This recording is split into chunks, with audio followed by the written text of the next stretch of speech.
Greetings, Hyro family. Hello, hi, and welcome. Um, so as you can probably hear, the nasally congested. I fly out tomorrow, and I came down with a cold like a few days ago. When the winter weather broke, I came down with a cold, and I was like, no. But TMI aside, the coughs are very productive. So I have this tea that is lukewarm now. Honestly, I wonder what the Keurig is set to, because it doesn't take long for the tea to get warm. But anyway, that's the situation of like this over here. And we're just gonna. I hope I can do the energy of this channel justice as I reintroduce myself to the higher side. Um, but yeah, North Node has moved into Pisces officially. Um, The only thing that I recall from the Legacy channel was like in the time of North Node and Pisces, everything was going through the South Node of Virgo. Like it felt like Virgo had the approval, maybe approval or say isn't right, input. Like Virgo touched it or saw it or did something with it before it became whatever. And that was some time ago. I don't remember exactly the context of everything, but I am going to be pulling before and after the moon and the hermit in the Fable Makers animated tarot. Before the significator is for the North Node, it's going to be a lesson or a challenge. I guess that doesn't make too much sense, does it? Huh. Well, I was going to do for the North Node a lesson or challenge. And from the South Node, a gift. But I'm just feeling like the Fable Makers Deck Dungeon Challenge challenges may not necessarily give us what we need. Like I'm thinking of the nature of the challenges, and I'm like, I don't know if they are actually going to.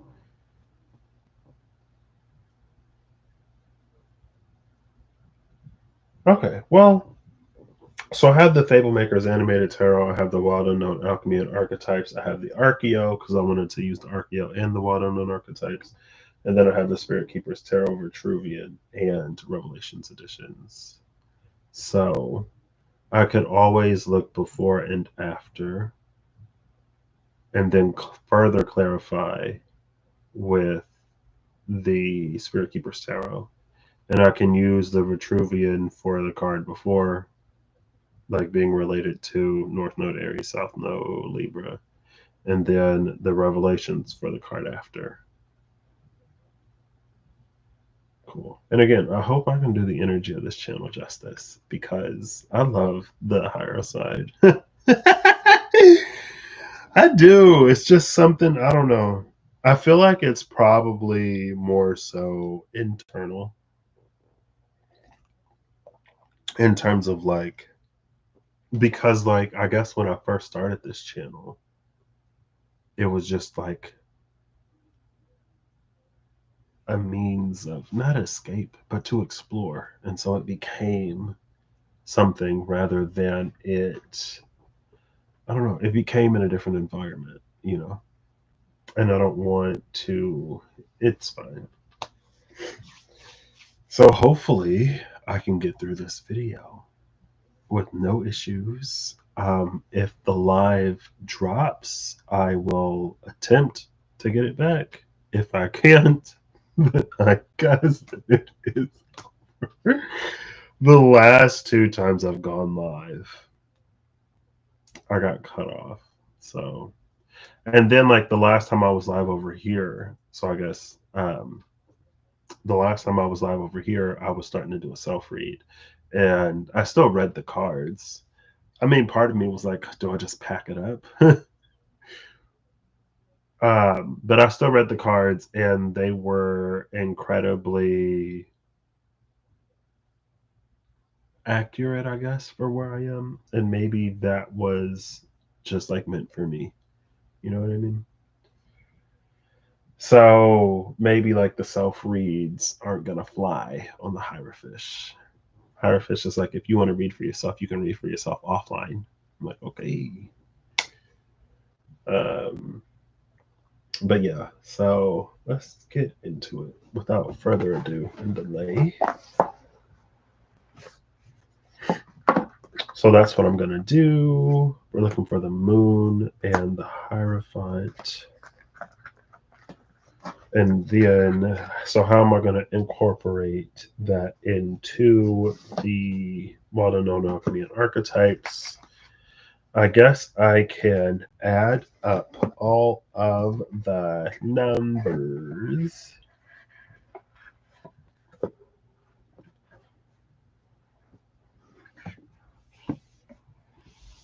Maybe. I'm trying to figure out how I want to do this as I'm doing this.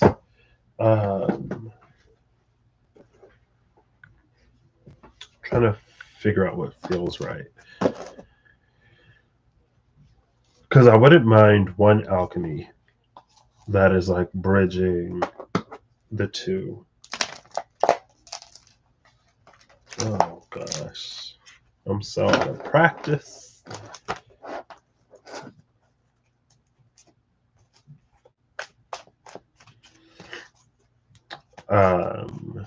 Maybe I should figure it out first. I probably should have figured it out before I went live, but that's fine. I just need to like relax. Did you hear that? Every time I like ding this thing.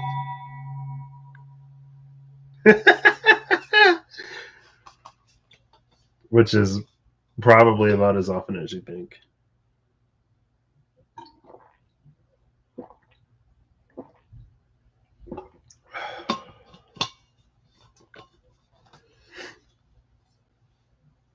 We'll start with this and then we'll do the alchemy and archetype after. I see the lovers and the ace of cups. Whoa. Whoa, whoa, whoa. Ooh, and the sun? What? What's that thing? What's going on over here? The lovers, the ace of cups, the sun. Love that energy. I've also been thinking about like, I have so many cards. I don't know what to do with them all. I want to downsize because, again, I have unofficially retired the Legacy channel.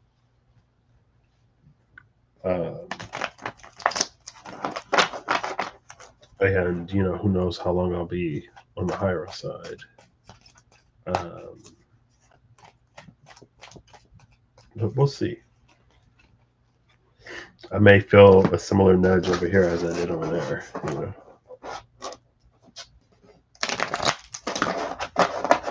Maybe not. I'm like sweaty.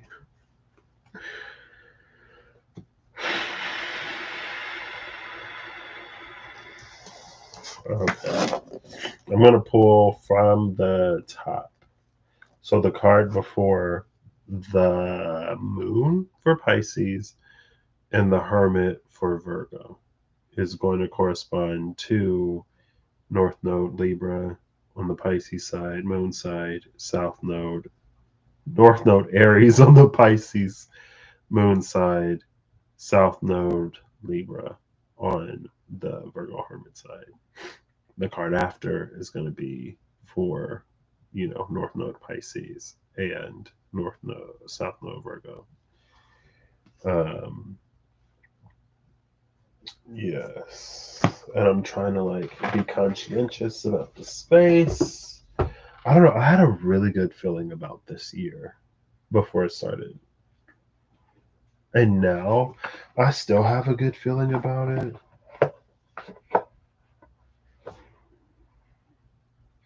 It almost, if I try to think of it, oh, which is interesting. If I try to think of it, um, the image of like a clearing comes into my mind, but it's like in a snowy forest. So, like, there's no paw prints, like, the snow is pristine. It hasn't been trodden upon yet. And it's like quiet, and the air is very brisk.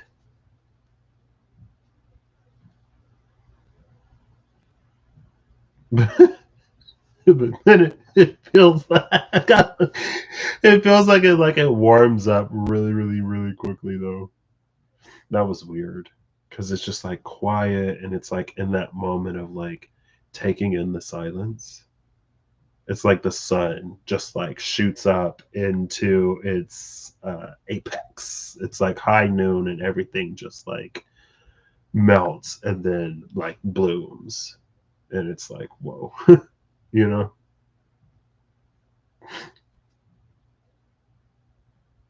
Anyway. And then there's like, I don't know, like forest creatures and like fairies and stuff. And they're like, hey. And you're like, what? What does it mean? I don't know.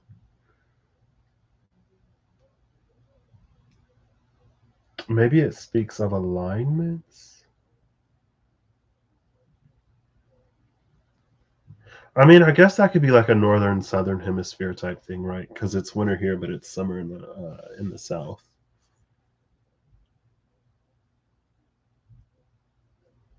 I don't know.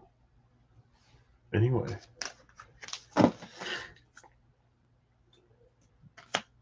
the Hermit is the top card. So there is no card before the Hermit. The card after the Hermit is the Page of Coins. Um, which is interesting. That means like there is no gift from Libra season. There is no gift from the South Node in Libra.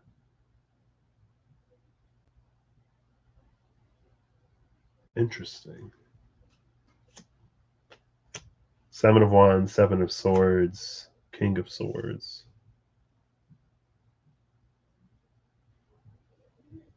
What does that mean?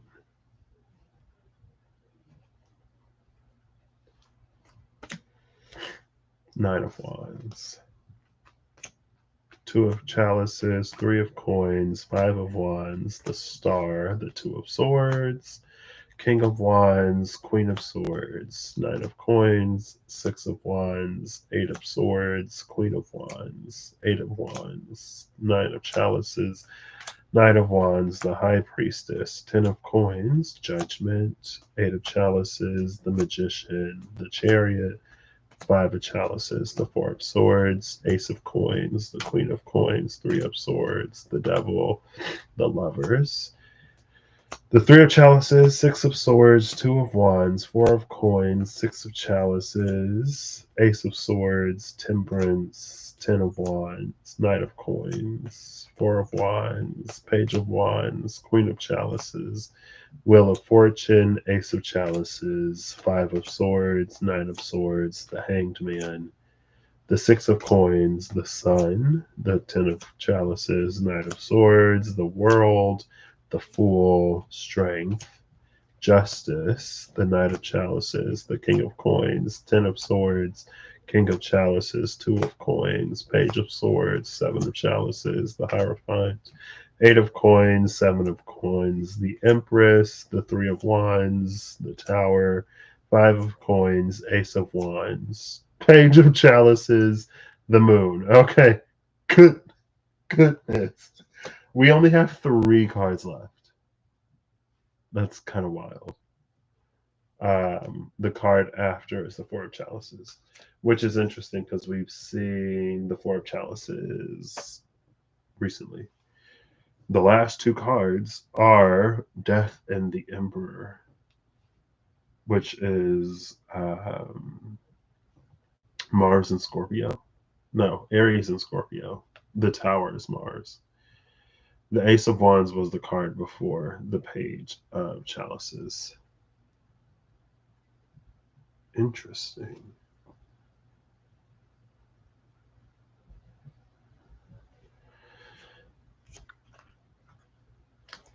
Now, Mars is retrograding. It has retrograded back into Cancer, which means that it is trining the North Node and sextiling the South Node.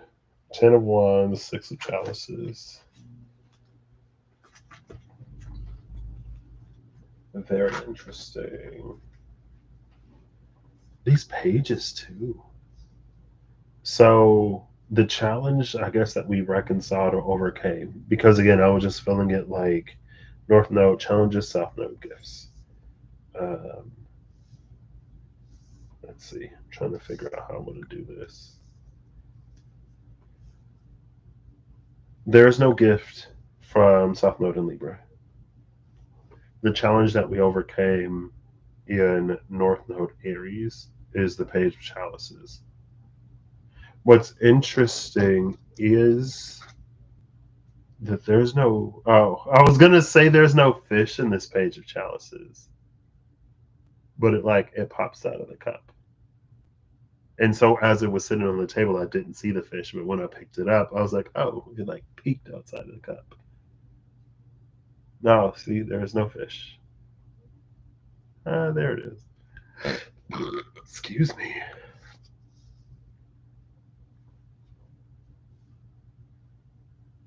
And I guess because the fish is there, peeking out of the cup, and there was a time where it felt like the energy of North Node Pisces was creeping in. I'm trying to allow also consciously, again, I want to honor the energy of this channel. So the legacy side is of course there are going to be some interconnections and whatever, but to not necessarily take up the same storylines all the time. But I guess if it feels relevant or necessary, then I guess in a way, there were times where it felt like the energy of North Node and Pisces was popping up or creeping in. And I did a whole reading about it one day, I feel like. And that's when it was everything North Node Pisces has to go through or is going to go through South Node and Virgo first. But this could be because there were times where I was I'm going to go live on the Hierophant. Did I do it? No, not necessarily. And so it could have been times when it was foreshadowing, I guess, some things of now.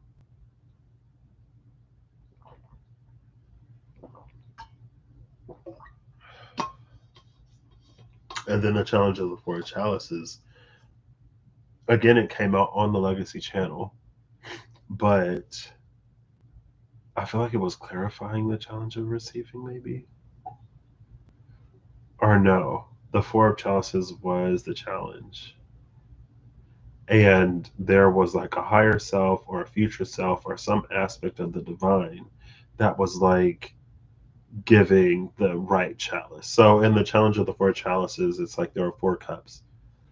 And there is at the bottom of each cup is a key that only manifests when you drink the entirety of the contents of the cup. If you don't drink every single drop, then the key doesn't manifest. It'll refill after some time and you get to try again. Now, for a hot minute, it was an energy that was more we got the right chalice, but we didn't drink the contents down far enough. There was something still left in the cup. But it's almost we walked away from something. We chose a different chalice, not having entirely consumed the one that we were drinking, thinking that once we got half, 2/3, 3/4, 5, 6, 7, 8, 9, 10, 11, 12, 13, 14, 15, 16 of the way through, it's still no key, still no key, still no key. This has to be the wrong chalice. And because we discounted it, potentially, it's like we'll go through every other chalice again before we go to that one, and then we go like, oh, I guess I just didn't drink it entirely, which is interesting. There's a bit of a parallel. I was searching for a gift for my journey buddy, and everything that I have is in storage. Most of the things that I have is in storage. So I was going through storage and I was like, it has to be in the front because it was one of the last things that I packed because I used it the night before I finished moving out. So it has to be in the front. I'm like, and I looked through all the boxes. I'm like, I'm not finding it. I end up like, now I'm looking at the stuff in the back of the storage and I'm like, I know it's not back there. And so I'm going through boxes that I've already looked through. Again, I should have took a marker with me so I could more accurately label it. The one's my number one fan, which is what I call my mom. I guess that's legacy terminology. I can't assume that you've been with me along for the ride on the Legacy channel. I don't want to, to reference it is one thing, but to have that blatant assumption is like another. But some of the box, like most of the boxes that she packed, labeled everything that was in there. I should have taken a marker so that as I went through the boxes, I could do that. But I'm going through the boxes again as I'm like, I don't know where this thing could be. And I open a box. I was like, have I opened this? I was like, no, I don't think so. But then there was like a thing that I was like, oh yeah, I know I've done this, but I didn't actually look through the box. And sure enough, it was in there. One of the first boxes that I opened. So what could have been a 5, 10, 15-minute trip to the storage unit was much longer because I didn't thoroughly look through the boxes. And it just, I guess it reminded me of that. That like not having drank the entirety of the contents. But it's also interesting that we have pages here. But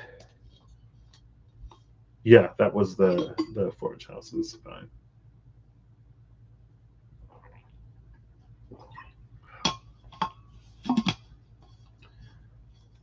So that's the challenge of the forage houses. Last time we saw it, it had an energy of like the divine is actually in some way. The divine, future self, higher self is like pointing towards the right direction.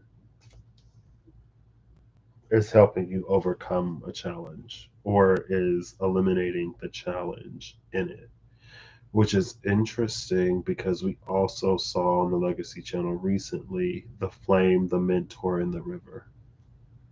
And it was like aspects of the divine, the higher self, whatever self, reaching out through like dreams and synchronicities and relaying some kind of information.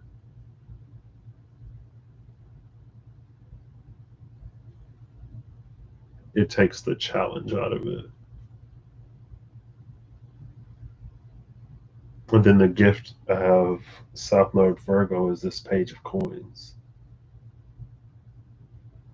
Because it's because of the mutability of Virgo, it doesn't necessarily feel like repurposing, but it does almost have an energy of like not knowing that something could be used for like multiple things. For some reason. All right. Excuse me. I really need a little nappy nap. I might need a little nap. Fortunately, I don't have too much to pack or do because most of it was already done. That is so wild to me.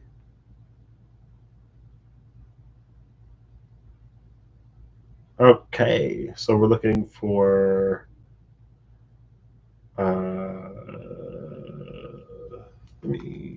I'm gonna actually get these first. So the only cards I'm pulling before and after in the Vitruvian edition is before and after the Stronghold of the Grail, because there was no card before the Hermit. That is so interesting to me, though. How could there not be a gift from South Node Libra? You know what I mean?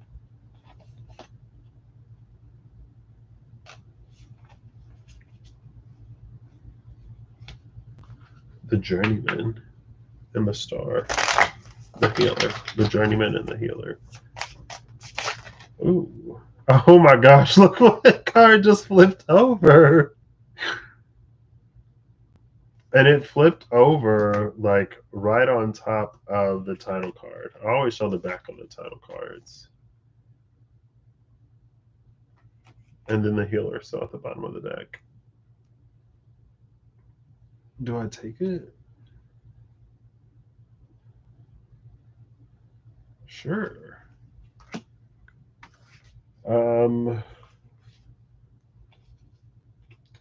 Bottom of the deck is the Politic, Sun and Aries. The Politic is all about prophecy in this deck. The threes are about prophecy in the Spirit Keeper's Tarot. Three of Wands is Hydromancy. No, Three of Wands is Pyromancy. Three of Cups, Hydromancy. Three of Swords, Aeromancy. Three of Pentacles, Geomancy. Now, the reason why I'm going to honor this, I guess, is because of the fish that's like in the cup, but not in the cup. Right? Because at first I was like, there's no fish in this cup. And then when I picked it up, I was like, oh, there it is.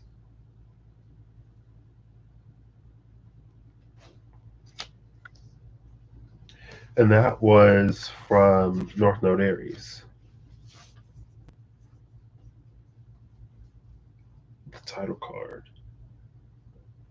And again, there was an energy of like a preview or a foreshadowing.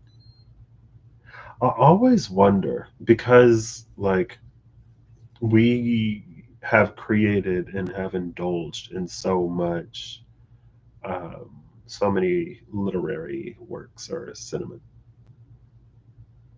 cinematographical cinematography cinematographical, I don't know, where we see like foreshadowing and stuff like that sort of like play out. But then it's like I wonder if there are like correlations to like real life, you know. I guess that's it. Now let's come over here. We're gonna pull before and after the Hollow Void, Four of Chalices, and the Herald of the Veil. I don't think it's the Herald of the Veil, but the Page of Coins. I know it's a Herald of something.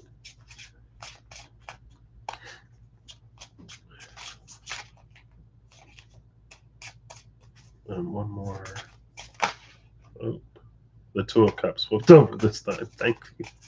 It's another card I'm looking for. Abyssus, Abyssum, and Wocut. The Abyss with, and this has been coming out recently too. The depths of you reach out to the depths of me, or the depths of you call to the depths of me.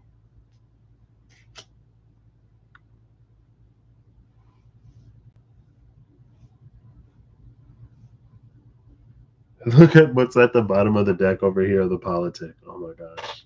That is hilarious. It was at the bottom of the deck both times. That's wild. That's wild. Nice to see that the synchronicity hasn't gone anywhere, I guess.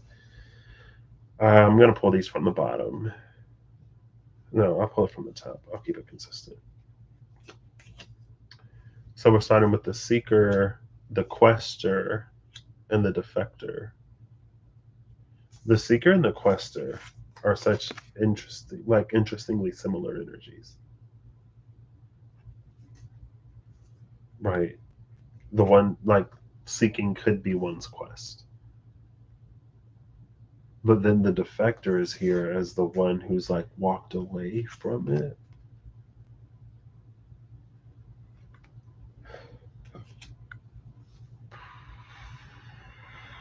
We'll see if this is relevant to the dreamer and the Archeo. The healer, the holy grail, the demiurge, the outlaw, the hallowed flame, the memory keeper, the conservator, the eminence, the captor, the grotesque, the ivory shield. Title card, the warrior, the magus, new world order, the destroyer, shining gale, the discerning one, herald of the flame. Archangel of healing, archangel of glory, the vagabond, the corrupter, the dynasty, the ebony shield, the tension, the shining quarry, the joyous one, the tower, the dark horse, the scarlet shield, the demon, the shining waters, the keeper, the blind seer, the force, the initiate, the erudite, the sharpshooter, the hallowed void, and the reaper. So, for the challenge of North Node Pisces, it's in between the sharpshooter and the reaper. Oops, there we go.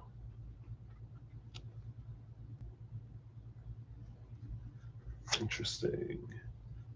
And then the erudite, which is the hermit, is before the sharpshooter. Sharpshooter, I think, was no, because the Ace of Swords was at the top.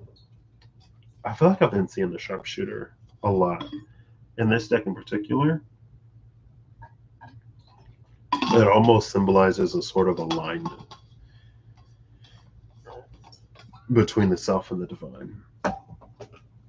It's also interesting that the Reaper is on the other side because, again, we had death and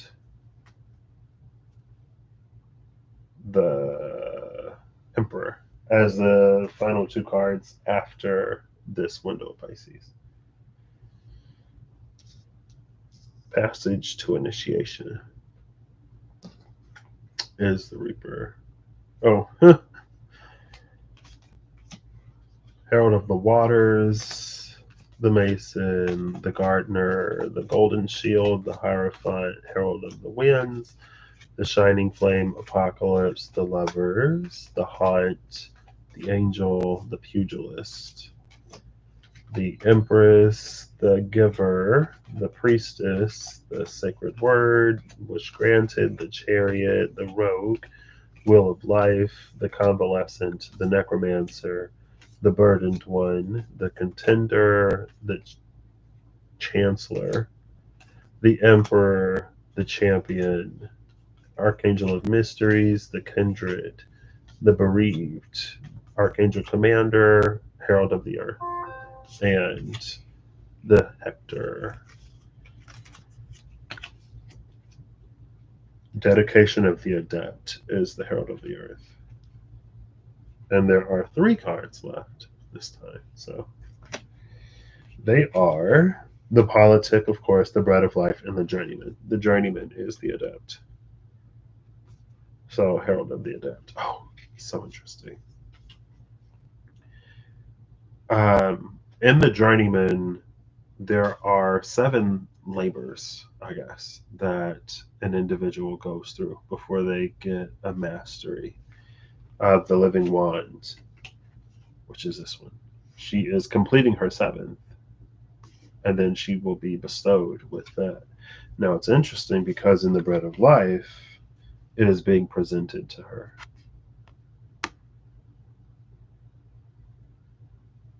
And then the Politic is here as if it were foretold. Now, let's see. Yes. You see the hands that are like folded in prayer or whatever. Now, what's interesting is because of the Seeker, the Quester, and the Defector, it's almost like not someone had to go off of their path. But I guess at a certain point, um,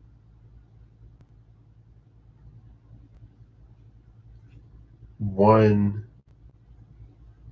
stops seeking, right? And even if it's like once you find it, then like you're no longer seeking it.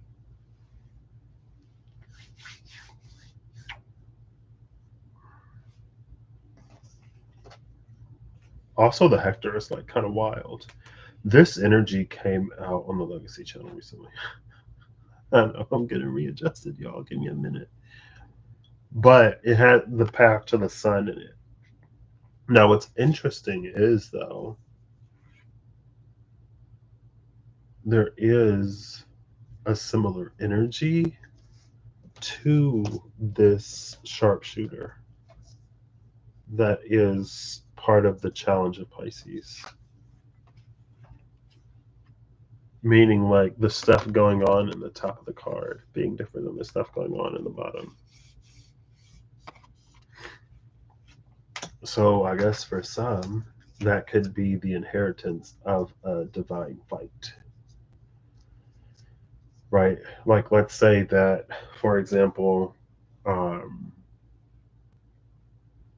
there is some aspect of the divine that is about that, like, represents wealth or generosity or abundance.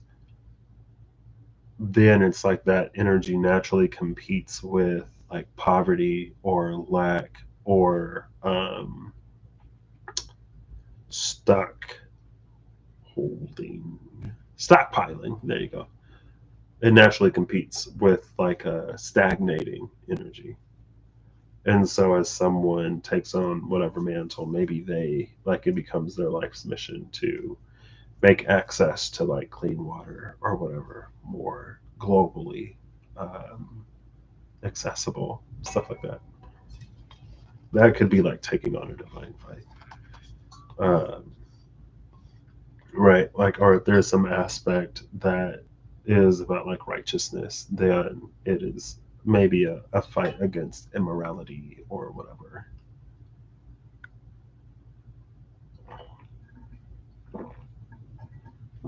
Now, the nature of that fight doesn't necessarily have to be, excuse me, what we think it to be, right? Like, it doesn't have to be an intentionally contentious engagement or interaction with whatever. It could just be like you going about your life doing whatever.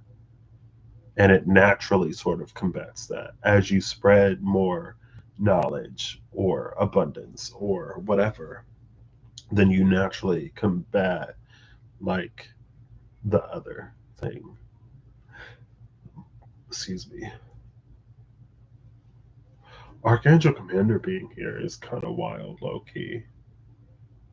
Because the Archangel Commander, like, this is exactly what the Archangel Commander would have prepared whoever this is for to take up the mantle of whatever and to on earth be that embodiment of that part and piece of the divine.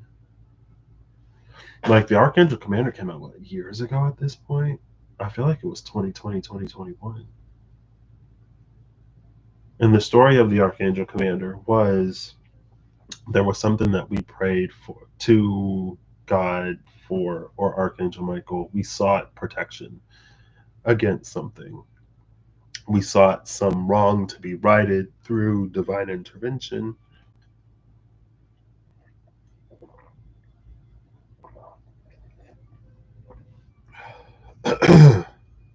Excuse me. Sorry, I feel like I haven't talked this much in a few days, so my throat is getting dry. Where's my Ricola? Does Ricola even like help? Give me one moment, please. I'm not gonna mute the mic, but I am gonna look for my Ricola.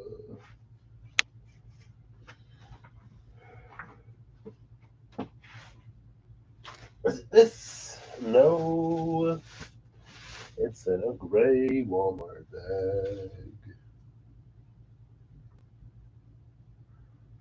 It has been almost a year. Oh wait, no, we're coming up on the full moon in Cancer tomorrow. New moon Aquarius is on the 29th. So it'll still be the year of the dragon.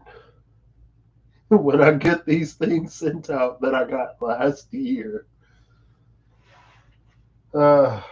And then some of this stuff ended up in storage, so unfortunately, they will be mailed out at a later date, but I can get out the things that I need to get out. Thank you for bearing with me.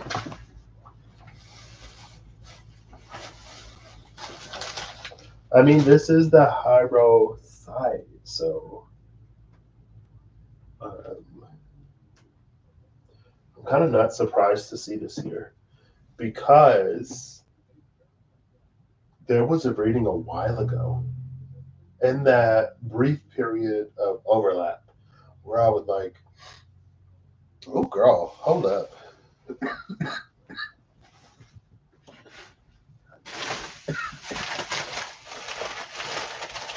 Is this not it? No, that's not it. Um, oof. Maybe I should wait.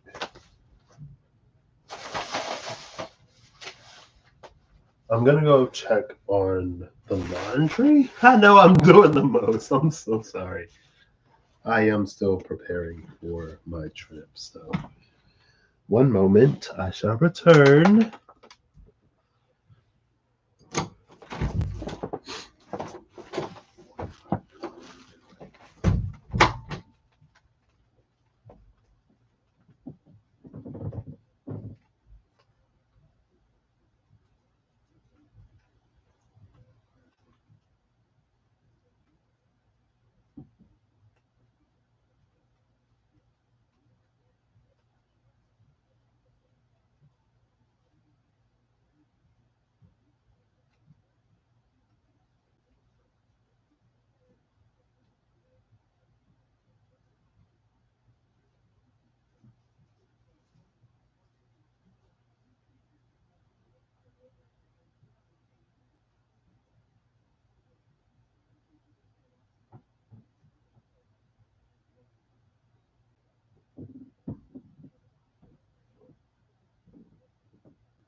All right.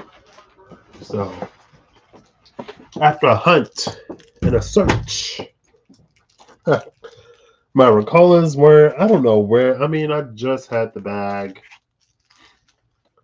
We were supposed to have some vitamin C drops. I was like, I'll just suck on one of them. No vitamin C drops. So I go to my mom. She gave me some peppermints. So, all right, we're back. That's what's in my mouth. Hopefully, it'll lubricate the vocal cords so I can continue. Now, I do remember that um, in that era, however brief or sparse, um, when I would like do a reading over here and then go to the Legacy channel and vice versa, I remember that it was the tiger. I think the tiger came out on the Legacy channel as some kind of, my memory is not that keen on this, but there's only a handful of videos over here. So I say only a handful as if there aren't like 600 or something. I'm like, oh my gosh. I was like, oh, I was like, this channel was it for a minute. I do kind of regret that I let it fall into disuse, but also phases, seasons, cycles, times. As I've been journeying my journey, so too has the Hira family been journeying their journey. As I've done my Archangel Commander, whatever, so too has Hira family done their Archangel Commander, whatever. Um,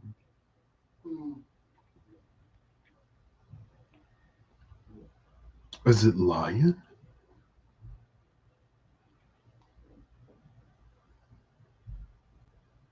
Lion is giving magic lesson 4/8, 4/8, 2023.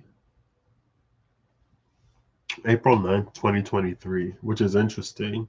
I did it 4/8, so I must have started at like midnight. But a year later, the solar eclipse would be, um, total solar eclipse would be happening. Maybe it was that.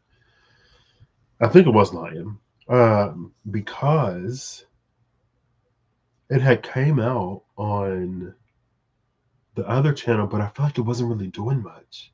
Like it was just there.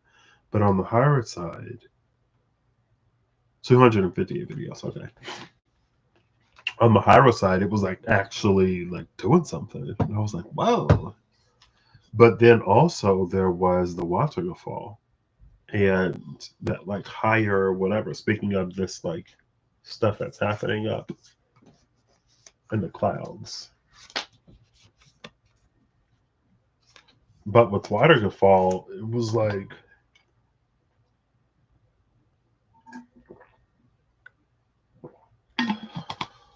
come on, please. Just let me get through the video. Why shouldn't that be like technical difficulties? But with waterfall, it was like this higher dimensional, higher frequency energy, whatever. But then it was like a seed. But in order for the seed to sprout, it basically had to, the conditions had to be the same as like where it came from. And so it basically had to be this higher, whatever energy on earth in order for it to sprout.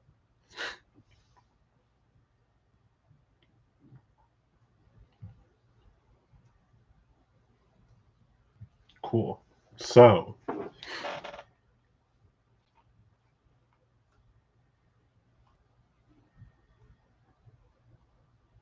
it's also interesting. We see this crow in the Hector, which is very interesting. And then we see the owl up there.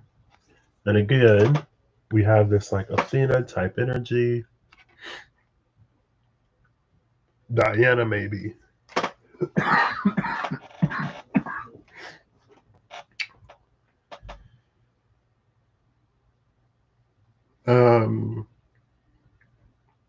Minerva is Athena. Diana is Artemis. Okay.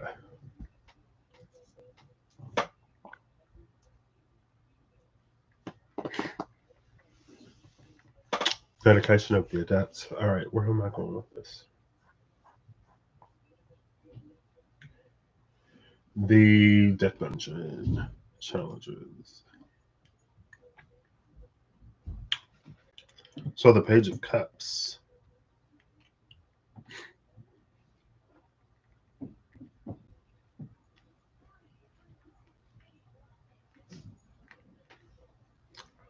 I love peppermints. They remind me of my grandma. My grandma was like, has been an usher and like head usher at my church for like ever. And she would always have like the peppermints. or she would just like have them in her purse. She would have like the hard mints at church, but she would carry the soft mints like in her purse. And she would always give me like a handful, so they remind me of her. And peppermint mocha has been a thing from a few friends. I need to get a peppermint mocha before they're out of season. So the Acolyte of Chalices is writing their journal in this room. They are impulsive, naive, and emotional. They offer to open the door in exchange for a deep emotional truth. If the emotional truth impresses them, they also give the creature who revealed it a potion of clairvoyance. Speaking of Pisces, what Pisces doesn't love a deep emotional truth? All those like zodiac stereotype videos, and it gets to Pisces. So like, tell me, like, what's your most traumatizing whatever? Potion of clairvoyance. So interesting. And I love that this is like the title card actually. So a potion of clairvoyance. When you drink this potion, you gain the effect of the clairvoyance spell. An eyeball bobs in this yellowish liquid, but vanishes when the potion is opened. It's not an eyeball. I guess fish have two eyeballs, don't they? Like the bobbing in the, and it's a yellow cup. A fish bobbing in a yellow cup.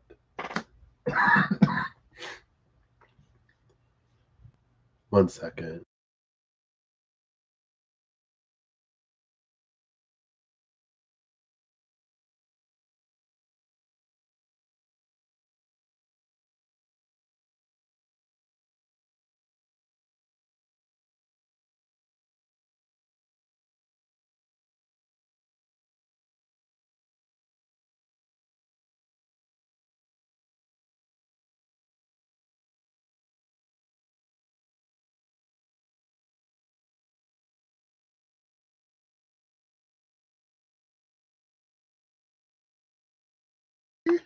Hello.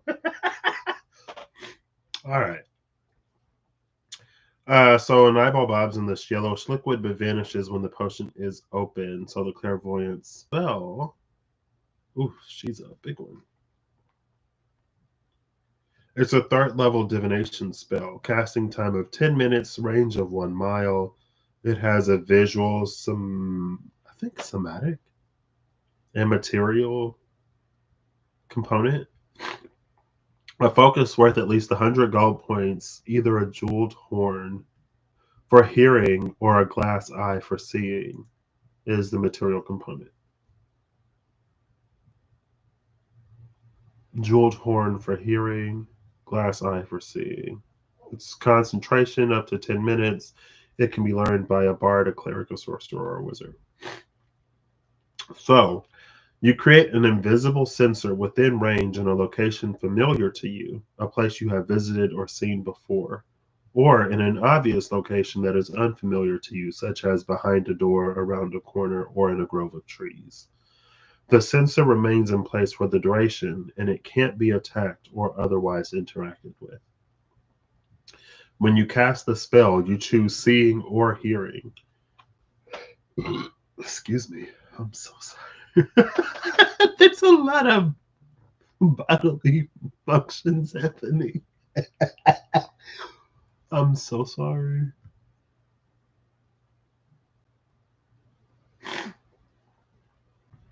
When you cast a spell, you choose seeing or hearing. You can use the chosen sense through the sensor as if you were in its place. As your action, you can switch between seeing and hearing. A creature that can see the sensor, such as a creature benefiting from see invisibility or true sight, sees a luminous, intangible orb about the size of your fist. Interesting. I was watching a video, I think a few days ago, 2 nights ago, I believe. And there was a video about like 10 video game choices that present as bad, but they're actually good. Now, a handful of them, it doesn't matter. The one that's relevant was in a game that is fairly popular that I have not gotten that far into. Um, you seek help dealing with a malady that you suffer from. And there's an option to have someone kind of lobotomize you, I guess, because it's like a brain thing.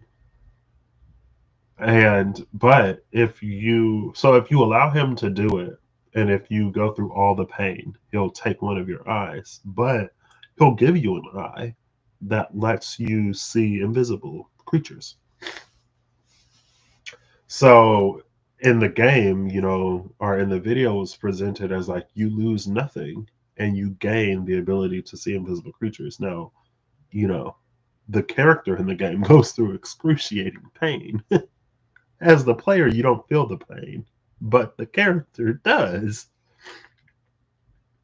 But they gain that eye. And I think they said like after one turn, like you recover from any other side effects or whatever.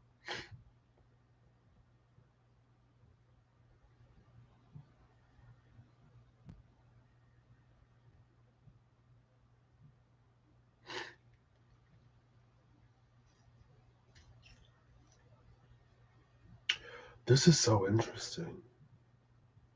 Because I guess I haven't thought about it as like, so like, here is this like title card, Deep Emotional Truth, that is shared with the Page of Coins. So the challenge of Aries season was to reach these deep emotional truths that would give us the power to gain clairvoyance, which is not surprising because again, on the Legacy channel, especially since Scorpio season, there's been an energy of like diving through the abyss and reaching the light that is at its depth, or just like not being blinded by the abyss anymore. And Abyss is Abyss and Wokai flipped over when I was trying to find, well, when I used this deck. The first card that came out was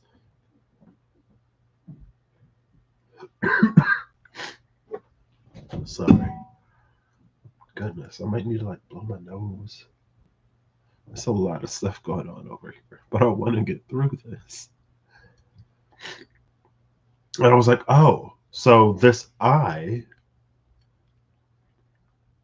it can give you, again, like you can use that clairvoyance in a place that you're familiar with or in one that you're unfamiliar with. Now, depending on how deeply or vastly we've explored our own depths, then it can be familiar. If not, then it has to be an obvious location that is unfamiliar. such as behind a door, around a corner, or in a grove of trees. I feel like if it can do in a grove of trees, it can do in the abyss. You know what I mean? At least up to a certain point. And then I was like, oh, I'll put the card down here next to the Hermit because there was no gift from Libra. And maybe that's why it's important, because Libra as a zodiacal energy is about like balance and stuff. But Libra as we live it, it's more so about our personal sort of like balancing rather than like an objective sort of like balancing, like justice, the concept of justice versus like what we personally as humans feel of as like just, or what justice is, right? Like there's a difference. And so for Libra to not leave a gift, but for this to come out here, it almost, one second. I'm gonna go get some more water.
Okay. Have to grab a bottle of water. Again, like I haven't really talked this much in a few days, so my throat's going dry. Like, pop another peppermint, pop them like candy.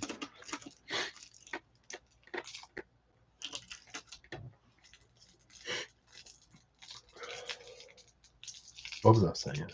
Oh, I feel like it's because Libra can be so, because of our experience of just.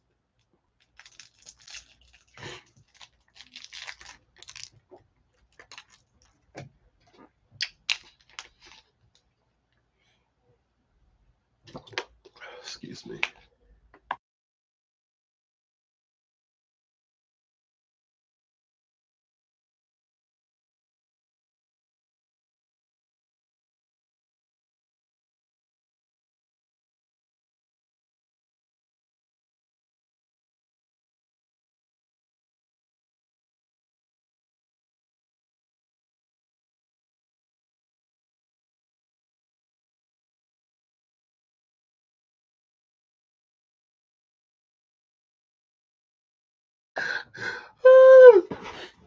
Okay.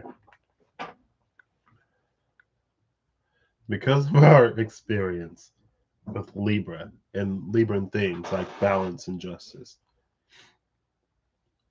we often have a very self-centric sort of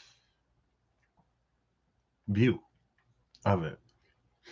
And for something,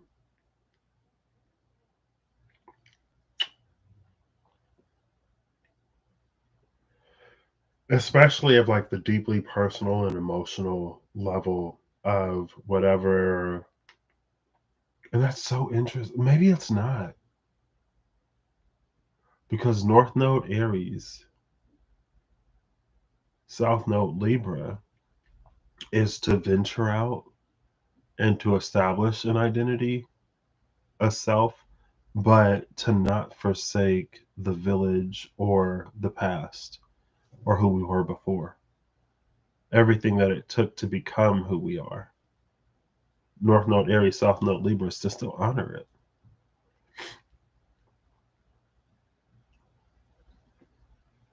But for where this is going or where it's heading, it's almost like it's so far outside of the norm or the potential, especially on this page of coins, is so greatly different from our experience that because of how we interact with Libran energies,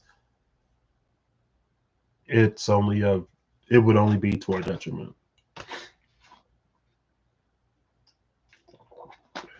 because what's coming is like completely different. Interesting. Wow. And I feel like that's an interesting thing. I feel like as a Pisces, not that all Piscean individuals are completely reflective of the entirety of Piscean energy. But it's like sometimes as a Pisces, it's interesting to hear people talk about Piscean energy who like aren't Pisces, as I'm sure is the case for a lot of people. Because now we're going off of whatever. But if I think of Aries, I feel like Aries is so naturally in tune with their emotions.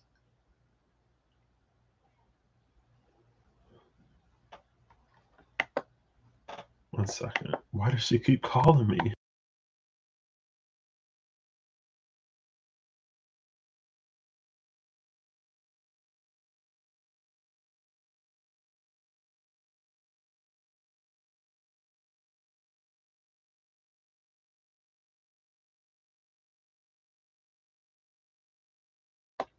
I told her I was live and she keep calling me.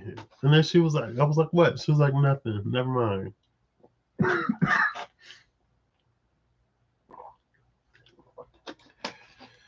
Oh, this throat's so dry. I ain't even got to the other cards yet. It's fine. If you've got time, I've got time today. Even though I should be back in. I'm like procrastinate. Everything is mostly done. So anyway, um, it feels like Aries is so deeply, naturally, intrinsically in tune with their emotions that they don't have to try to be. Meaning, because I was gonna say, not necessarily, because this it doesn't feel entirely foreign to what North Node Aries could have been, but it also doesn't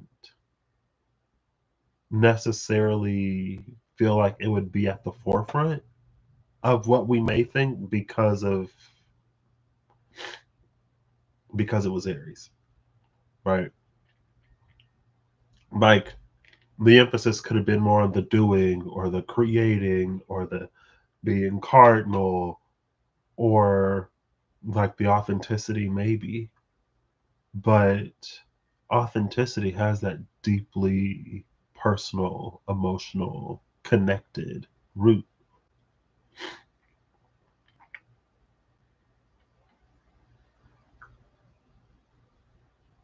The challenge of North Node Aries was to find this deeply personal, emotional truth that would give us greater clairvoyance and clarity. That would allow us to see into places both familiar and obvious. Excuse me, sorry. Like I said, it's one of those. Now, if we move over, again, the challenge of the four chalices is with the DC 12 wisdom or perception. So slightly more perceptive or intelligent than average. Four chalices on a plinth set, what, like 10, whatever apart. Four chalices rest on plinths in the center of the room set 10 feet apart. Each chalice contains a sparkling blue liquid. One chalice contains a silver key, which unlocks the door. To retrieve the key, a creature must drink the entire contents of the correct chalice, which can be identified with a wisdom perception or intelligence investigation check. And again, it's a DC 12, so it's slightly above average. Drinking from an incorrect chalice deals 2d4 cold damage to the drinker. Drinking the entire contents of the correct chalice heals the drinker 2d8 hit points and causes the key to appear in the empty chalice. The key does not appear if the liquid is not consumed. If the liquid is spilled from a chalice, it magically refills after 6 seconds. Give me one moment, please, as I address all of this. This is making me so mad.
Well,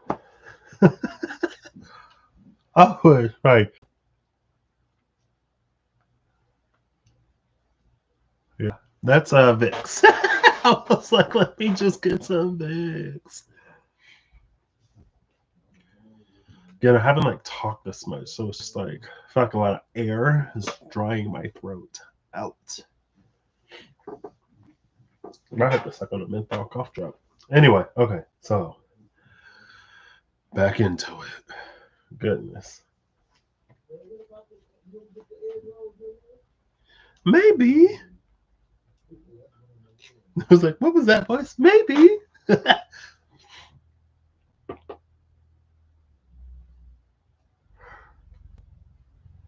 Okay, so is this I'm thinking of like I guess North Node Aries could have been it's now appearing that North Node Aries could have been like South Node Libra is our human nature. And then North Node Aries was to like seek or embody a higher nature, which is less like the self versus the collective. And again, like because of how the readings were going in the past few months, I'm not surprised by that. So I don't control anything outside of these four walls. I don't control a lot of what's going on in here right now either. So bear with me. Yeah. All right. So that was the Four Chalices challenge. Drinking from the correct cup. And again, it feels like the correct chalice is being like handed to us. What does that mean in terms of like, well, coming off of this deeply personal, maybe that's it too. This truth is so deep and so personal that the Page of Cups, again, it manifested as, or it reads as the title card. So, oh, well, maybe I did a little too much. Oh, you hear the wheeze?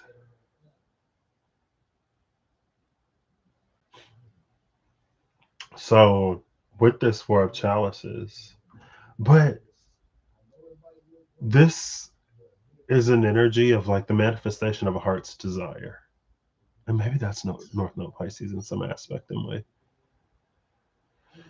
The manifestation of a heart's desire. But if we haven't explored the depths of our heart, if we haven't explored the dark corners of the heart, where fears and worries and anxieties live and sort of like breed and grow, and you could say fester, but I feel like fester is a bit strong of a word.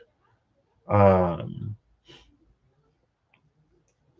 then when our heart's desire is fulfilled, those things are going to taint the manifestation or the desire, or they're going to limit it. But through North Node Aries, as it's manifesting here,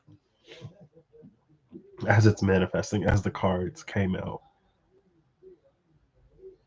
we're given the opportunity, asked in ways that maybe weren't plain. To give that deep truth,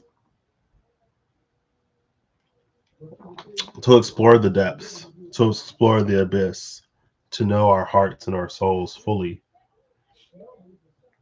so that when fulfillment comes, we can identify it, recognize it, and choose it.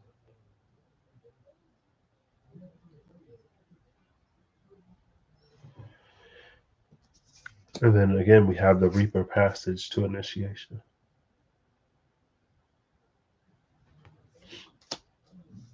Oof. I think I have a little Vicks on my finger because I feel it in my eyeball. I apologize. If you can't continue, I do not blame you. There's a lot of stuff going on over here. Talking is not helping.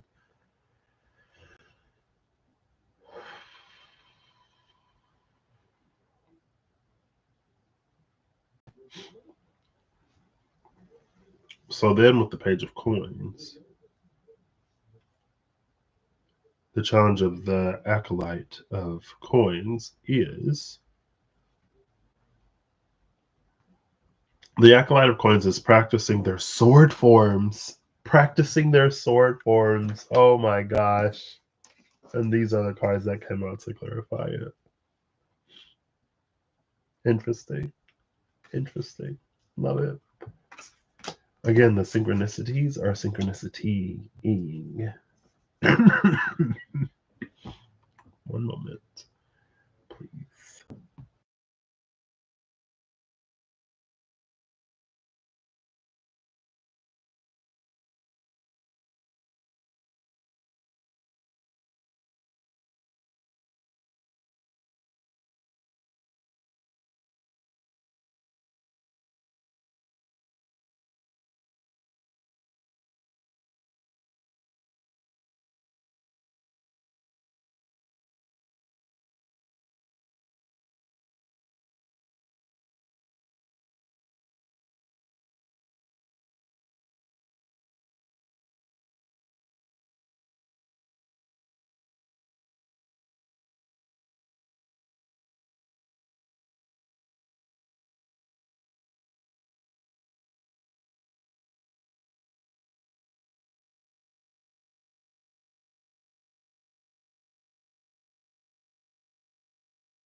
All right, I tried to come back to the window and I accidentally opened Microsoft Edge. I was like, I should be good by the end of this. Practicing their sword forms. Interesting. The acolyte of coins is practicing their sword forms with a wooden stick in this room. They greet anyone who enters eagerly. They ask to be taught a skill they do not know and offer to unlock the door in exchange. They can be hard to impress. If they are pleased with the new skill they are taught, they offer a robe of useful items as a gift before unlocking the door. Excuse me. Now let's look at a robe of useful items. I know the patch one.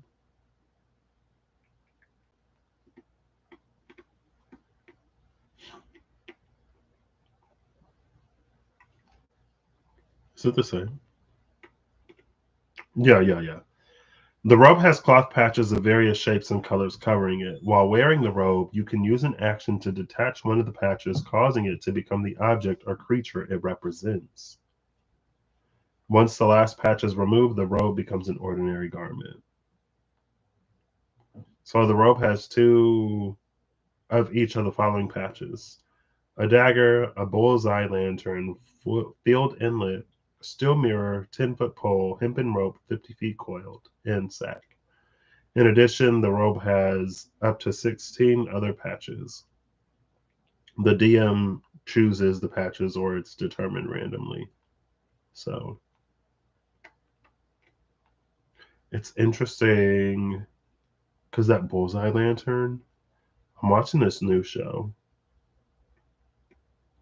and they're exploring a dungeon. It's an anime.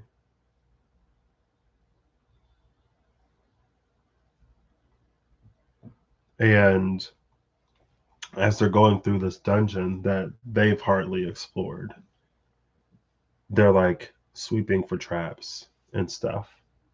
And the guy is like, so the guy, the main character, was the teacher, the instructor of the party that he then joins. And so he's like, oh, you're doing all the things that I taught you. Good job. Check for traps in the dungeon, because, if you don't, you may be sorry. And he was like, I'm glad that y'all are doing like what I taught, but like, let me like take the lead and make this easier. And he had a lamp that revealed all the traps. And so like, they didn't have to sweep. They were able to progress more quickly. And then of course, I guess the hempen lamp, not the bullseye lantern, that lamp, and then this lamp of the hermit.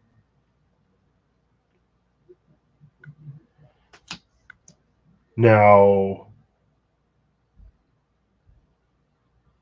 we have that, but there's also the potion of clairvoyance. Now, it doesn't necessarily feel like this is the higher fish, different energy. But still, it doesn't necessarily feel like we necessarily have to have both.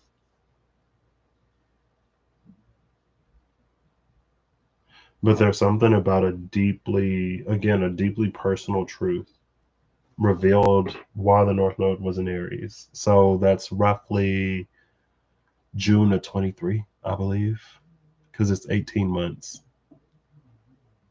So like June, July of 23 to January of 25.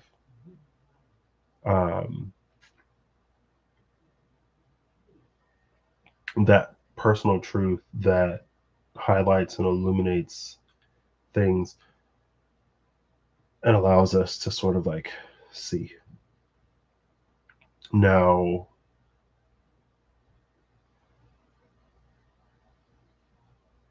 it almost feels like the gift, because this is more so a gift than a challenge. So it feels like it's the gift of a new skill.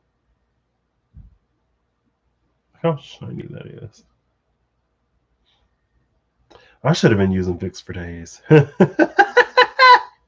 But I wasn't. It's fine. I feel like everything is feeling better. It feels like a gift of a new skill. But I almost wonder if we would even know what the skill is.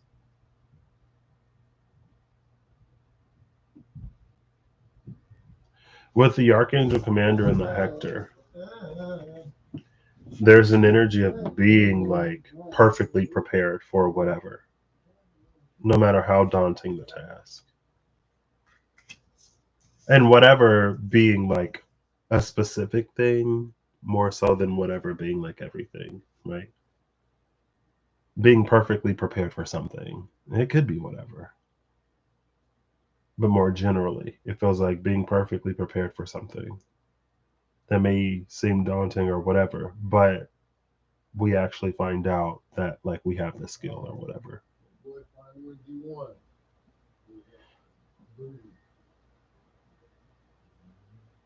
The gift of a skill. But again, that was the whole narrative of the Archangel Commander. I don't think I finished it. The story of the Archangel Commander. We pray for guidance or protection in some way.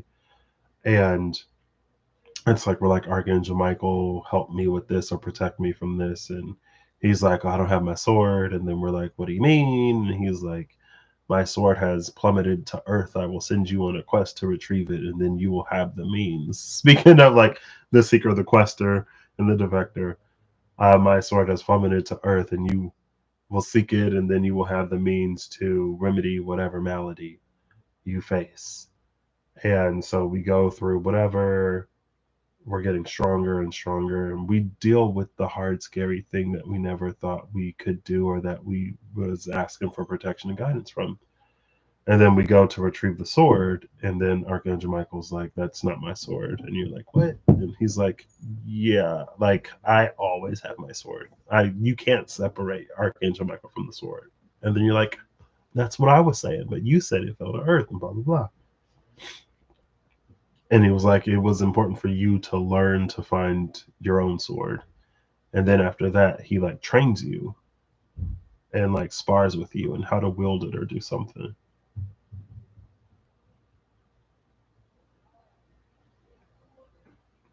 And so again, that's why it's like we're already prepared for this.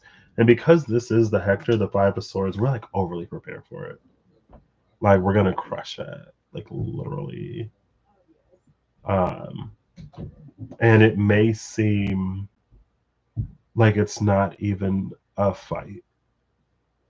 It may seem like counterbalanced or whatever, but it speaks to the work that has been done. And it speaks to the efficiency and the proficiency and the skill. And like again with the Eight of Orbs, all of the work that went behind it. I think that's why it's manifesting as the Five of Swords. Because of how completely one-sided it's gonna be in our favor if we have, So then we have the Sharpshooter and the Reaper, clarifying the challenge of Pisces.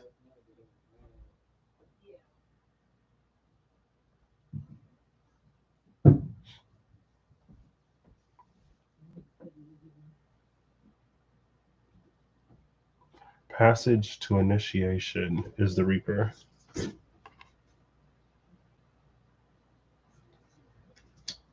And then the Sharpshooter is also here, which is again sort of that like divine alignment.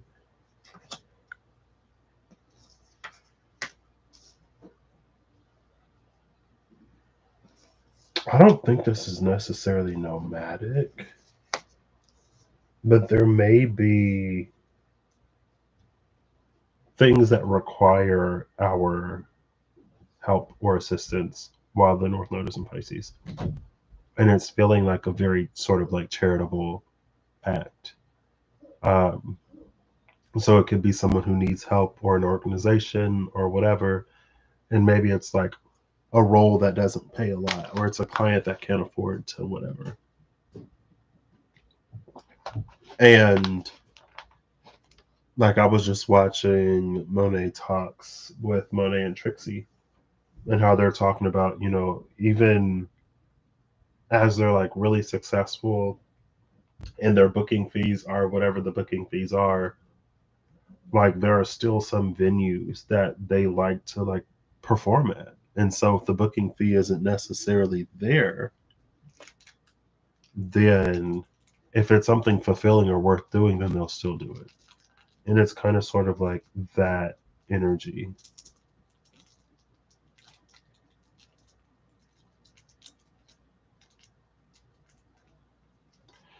And you may initiate someone else into something. And again, that was kind of that energy on the Legacy channel recently within the last 3 videos. That was like what it truly means to glorify the creator. And it's to like be so loving, so kind, so radiant, so whatever, that other people sort of like naturally follow suit.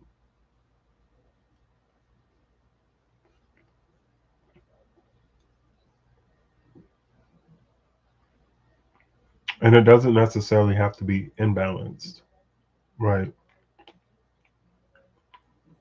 Especially if you have like needs that need to be fulfilled. But it feels like there will be opportunities where we may be like called to go somewhere and we may not know why, or opportunities for fulfillment, for impact that creates further impact. Because again, it feels like along our journey, we initiate other people into theirs.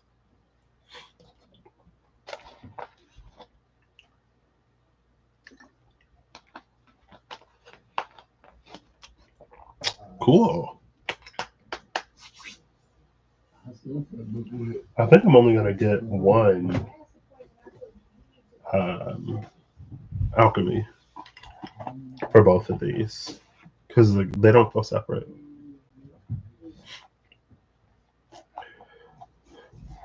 In the gift of Virgo, it doesn't. The gift of Virgo doesn't necessarily feel like anything we didn't work for. You know what I mean? Maybe it's the concept of like a bonus. Because a bonus is something that you get on top of your salary, right? And depending on how well things went, then the bonus could be like higher or lower. So the gift of Virgo is coming in as a bonus because it's like the work was already done, but it comes on top of it.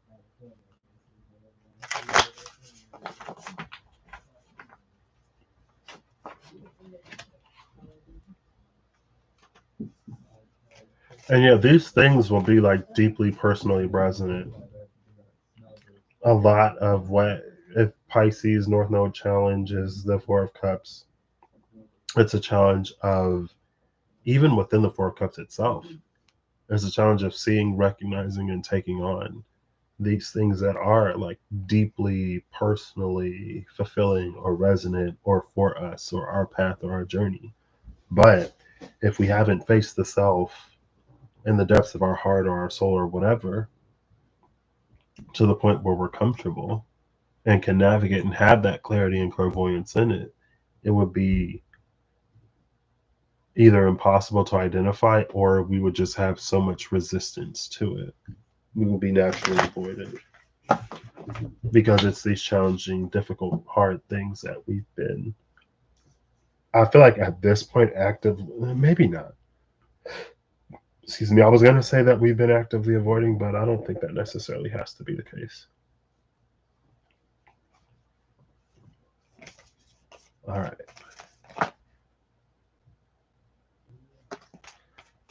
It flipped over. Bottom of the deck is gold. Aurum. Number 26. That's next year, 2026. Interesting. Gold. The first, so three alchemy cards came out. It's Blood, Autumn, and Mystical Sister. Sanguis, Autumnus, and Sora Mystica. But like gold, blood, like gold pumping through your veins. She's giving Ichor, blood of the gods.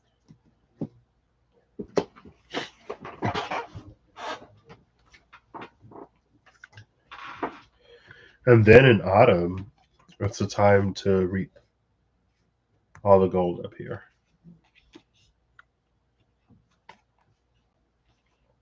This is 37, which is a 10. 19, which is another 10. And 50.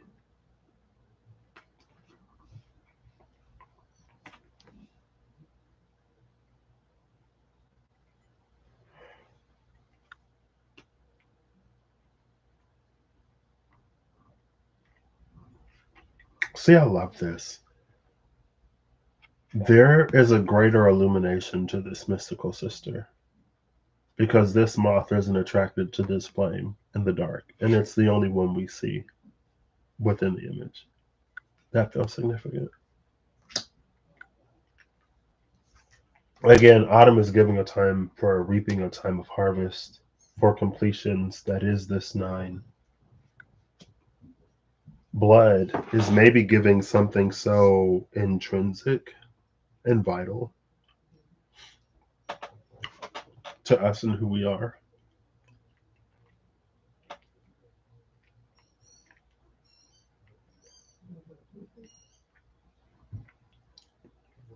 I don't think I've ever noticed that about the mystical sister, that there's like a greater flame. The moth is like going away from the flame. Interesting. Um, Maybe I won't read it.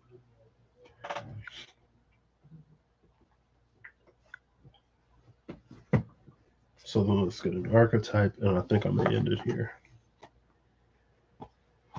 Let my voice rest and get back to packing and all other things.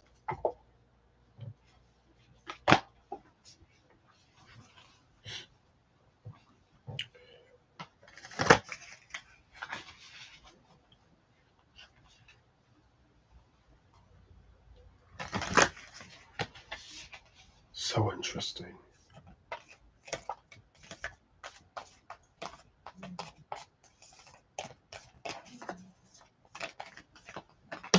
Ooh. Cool. Bottom of the deck is the box, number 45.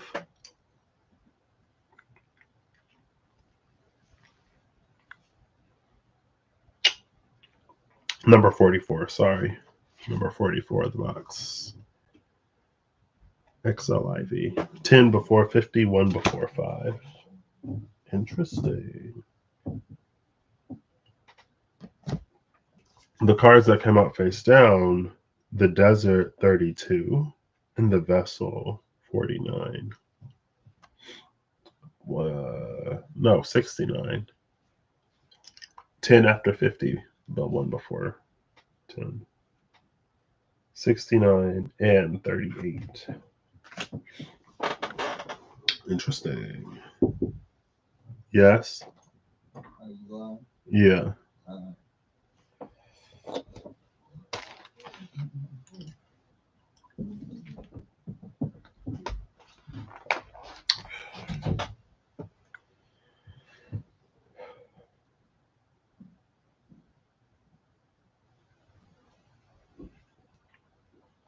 The Desert and the Vessel is interesting. See, but because of the darkness in the Vessel,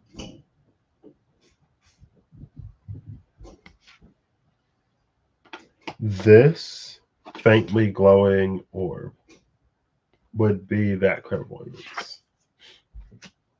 If a creature can see invisibility or whatever, right?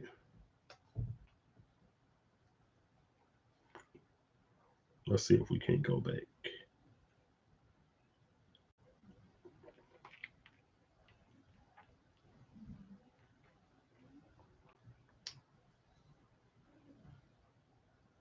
A creature that can see the sensor, such as creatures benefiting from seeing visibility or true sight, sees a luminous, intangible orb about the size of your fist. This is that luminous, intangible orb. And it's like where no one expected it, or in an otherwise barren land, the vessel was being built, filled, whatever. We also have a sort of eclipse with this apparent moon, or obvious moon, apparent sun. Like this is an apparent sun. It appears to be a sun and then the moon.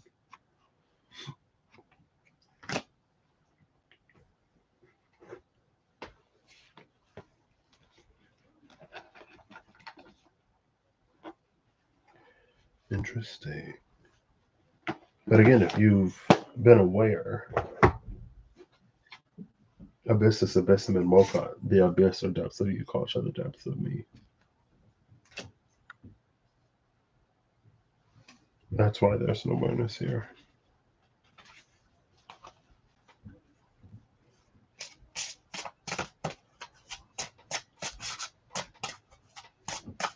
Let's see. I think I've managed to do the energy of this channel justice.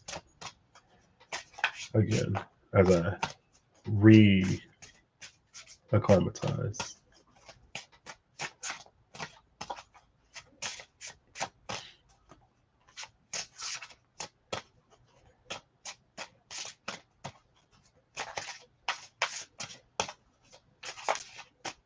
Ooh, there's like no Archeo. I'll just keep going.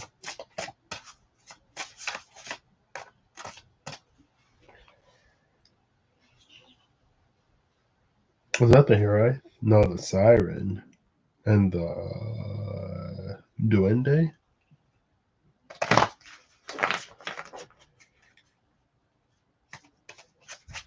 Oh, there we go. The Survivor. And Mooncat is at the bottom of the deck.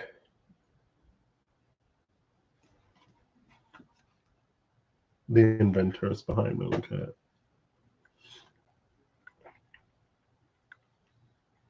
The Observer, sorry. The Observer is behind Mooncat. The Observer behind Mooncat is low-key given the comic archetype, the archetype of the comic.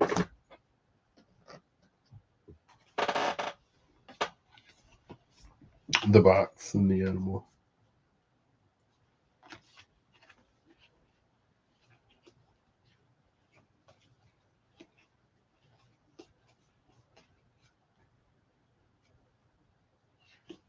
Like so many cards to go through.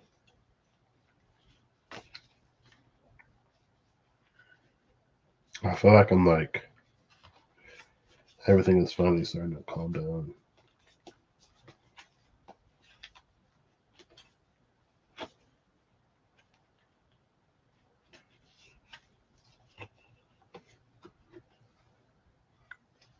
This is 2 cards. Nope, it's just 1.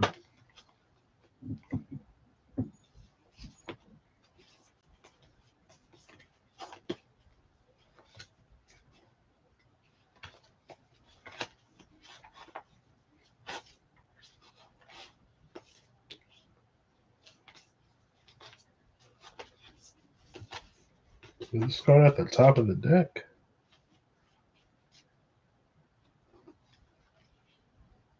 I'm like searching from the bottom. Is that the comic? Yeah, that's the comic. The comic is in between the medallion and the creator, which is interesting. Last time the desert came out with the medallion on the Legacy channel, and it was an energy of there was an energy along the lines of like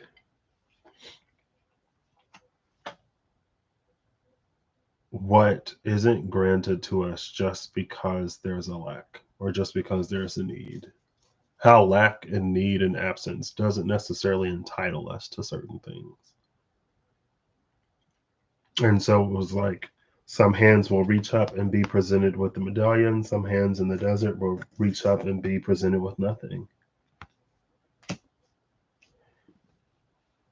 But the comic with the moon cat and the observer, you see like behind the eyes of the cat, maybe. There's like, I don't think it's focusing. There's like another pair of eyes. It used to freak me out when I first noticed it. But the medallion and the creator. Interesting. Again, the energy on the Legacy channel is not necessarily that of the one here. And it's because, again, what looked like it was happening in a desert, what looked like it was happening in lack, what was actually occurring in the abyss was the creation and filling of this vessel. Despite what appearances may have like looked like on the surface. And so that's why I'm not surprised that the medallion is here with this comic and the creator. Boo! Mooncat and the Observer. The lion is behind Mooncat. The lion is behind the Observer. The lion angel. The lion, the angel, and then this like winged lion. Interesting. Mooncat is like all about walking to the beat of one's own drum.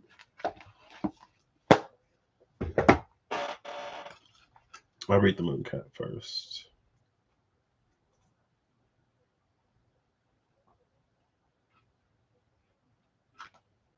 Mobius. Mooncat. The Mooncat's driven by curiosity and intuition. If you align yourself to her, you will learn to grow your innate perception. Invite her into your company, and if the mood takes her, she will show you alternate byways. Follow her padded footsteps and mimic her dancing amber eyes to understand what it is to be free. Her ways are enigmatic and unpredictable, yet far from irrational. Leaf and low, the cat slips soft-footedly down the old moon's ribbon-pale path. Her pupils expand, widening as the landscape's luminosity grows under a rising gold crescent. Her cousin Phoebe has gifted the cat the freedom to wander wild from dusk to dawn among the rocks and ghosts.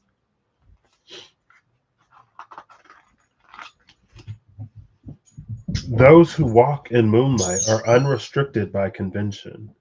They do not suffer obligation and are not constricted by any notion of a contrived formality. Instead, they choose their empire of shadows, where no cold hearted human god demands servitude. The moon cat patrols all corners of the earth, from the abandoned labyrinths of Lima to the gates of Eden, and from the palace at Versailles to the catacombs of Alexandria. Revered by the ancients for their independence, their names are inscribed in the libraries of man. From the sharp-witted Pangurban to the mercurial Menelaus, cats have listened to a different drum, a drumbeat that humans can hear only at a great distance. And there was the hearing that you could get from the potion of clairvoyance. Interesting. So being able to hear the beat of the drum that the moon cat is moving to. I feel like there's following. It's like listening to the beat and following it that it feels like there's something about the moon cat that doesn't reveal. But when it's observed, it feels like some of that deeper stuff comes to the light. Right? It's like if you just do what someone does or do what someone says, excuse me, you may get like their habits and their patterns figured out, but you don't necessarily, unless you really ask questions, you don't get into the rhyme and reason, excuse me, of why they do what they do. You could like assume, of course, but it feels like in just mimicking, there's only so much that is gained. But in true observation, that's when the rhyme and reason comes through. Like why the moon cat does whatever the moon cat does. The survivor has been called many names: ragamuffin, urchin, gutter snipe, tatterdemalion. But at his core, he's a proudly independent forager. Some might try to label him amoral, but when the center fails to hold and things fall apart, leaving the landscape a wreck of hardship, then the survivor's ethics become apparent. He functions in the gaps left by inequality and has no fear of draconian authority. There's like no fear of draconian authority, no no cold-hearted human god who demands sacrifice.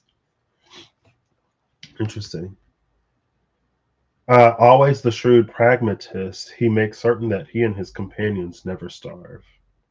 Whether it be city, desert, jungle, or forest, the survivor is a master in the art of survival, a chameleon who can navigate any territory with ease. He moves by instinct, unearthing whatever he needs.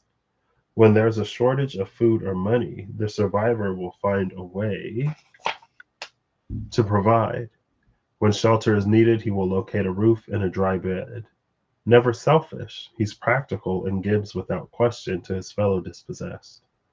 No matter what misfortune chance throws against him, he remains undaunted, turning difficulty to advantage with admirable dexterity. He is independent and refuses point blank to be patronized and oppressed.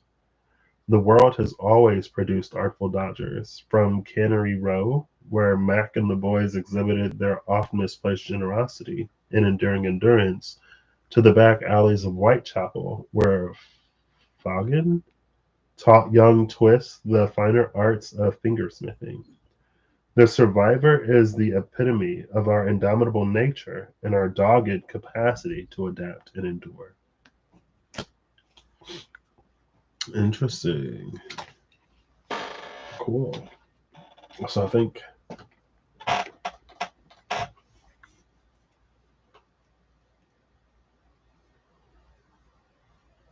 yeah, the survivor, it mentioned the desert. I feel like this is pretty solid.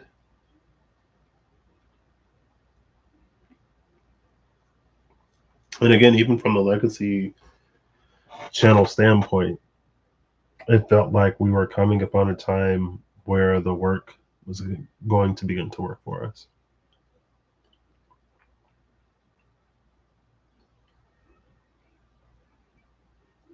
I guess it's here.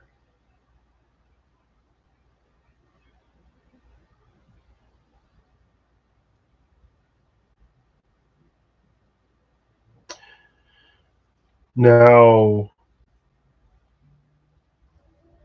with the Mooncat and the Survivor, there is almost a thread to the earlier energy. Like if there's an aspect of the divine that is associated with like fertility or abundance, wealth, or whatever, it naturally combats lack and poverty and stuff like that. Even with the desert and the vessel, it's like the survivor would see opportunity in the desert where others only see desolation and would turn that opportunity into something. The vessel.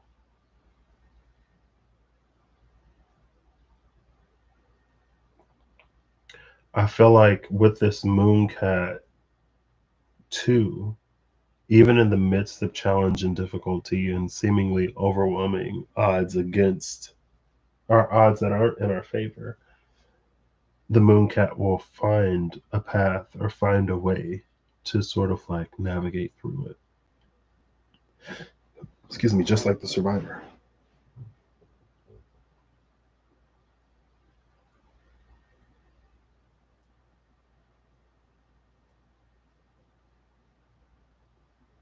Cool. So that's what I got. I'm gonna get final cards now and close this down. Thank you to hopefully the stream for holding up. I know this one was kind of rough.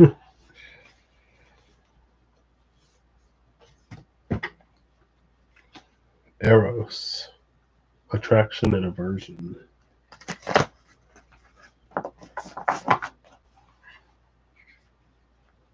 And the cave. Eros in the cave, it gives me an energy of Psyche and Eros. Psyche and Cupid. Psyche became deified so that they could be together.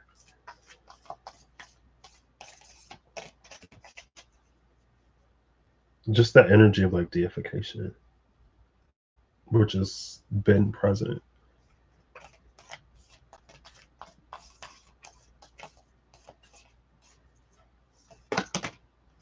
Ooh.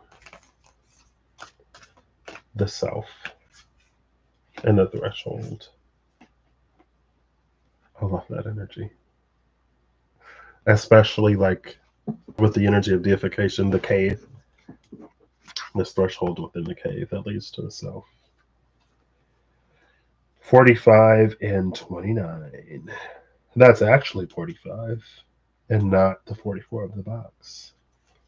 Bottom of the deck is the storm, number 47.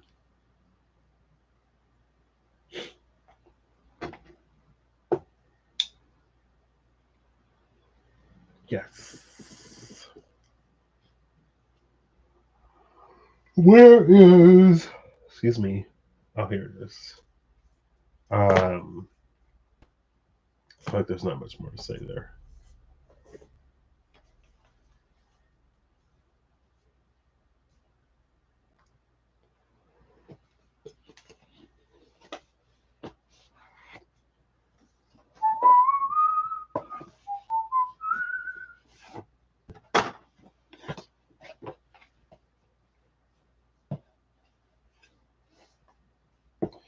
There's so many. So Barracuda just came into my mind. That song comes into my head like all the time, and I don't know why. Do do do do do do do do. But then I was thinking of Finding Nemo, because in the beginning of the movie, it is assumed that the barracuda like eats Nemo's mom and all of his other siblings. But of course, as the internet does, those with the knowledge of the animal kingdom know that barracuda don't really eat clownfish, and that sometimes um, the parents, I don't know if it's the mother specifically, but sometimes the parents will like eat their own young. So of course it was like if you know um, about animal behaviors, then the movie becomes either a metaphor for Marlin like coping with the grief of losing his children after the coral, I think that was her name, like ate all the babies, or that like correlated all the babies, but it was just Marlin and Nemo left. He like saved Nemo from being eaten by coral because barracuda don't eat clownfish or something like that, apparently.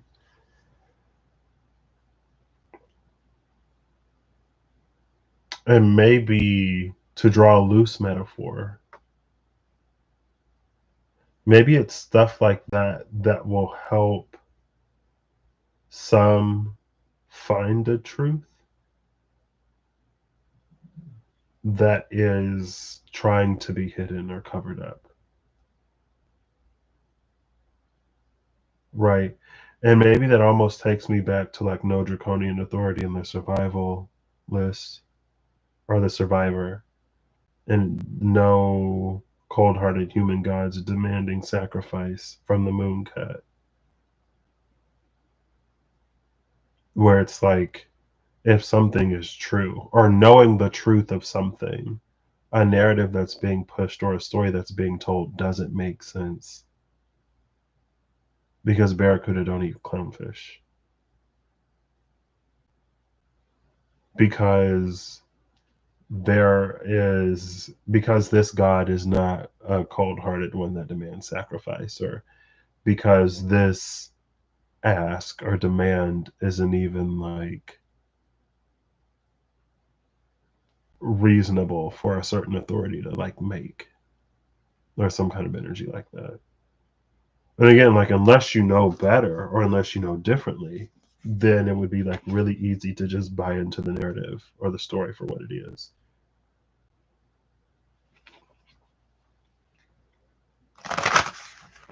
And it could be a narrative or a story of you in whatever way.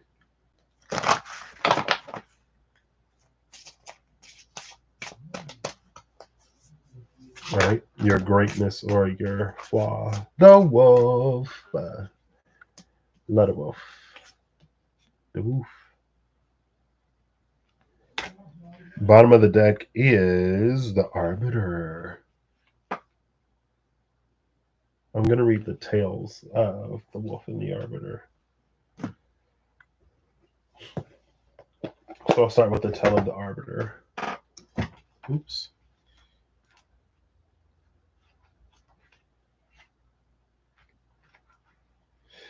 He could not decide, so he took his problem to the Arbiter. She asked him to write two lists on separate pieces of paper, one for, one against. Excuse me. Then she told him to screw up the lists, close his eyes, and throw the balls into the air. When he opened his eyes again, the two crumpled balls of paper lay at his feet.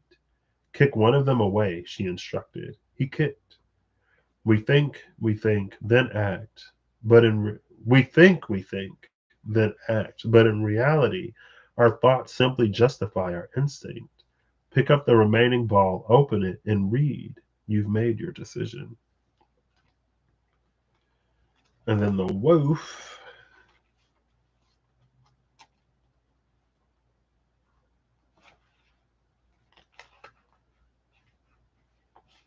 The forest's looping paths offer no clear points of reference. The disoriented human goes around in circles.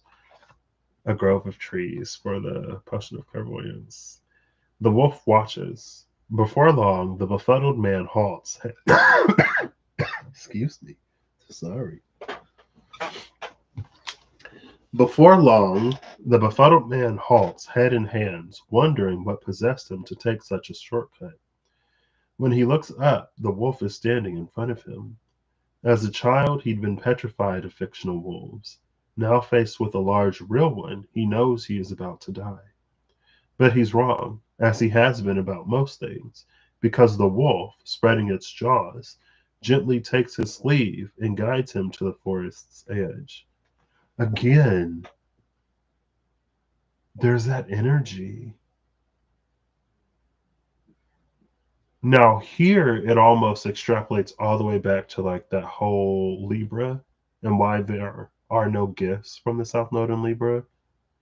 Because as we as people engage with Libran themes of like harmony, balance, justice, we do so from a self centric point of view and with all of the context through which we have.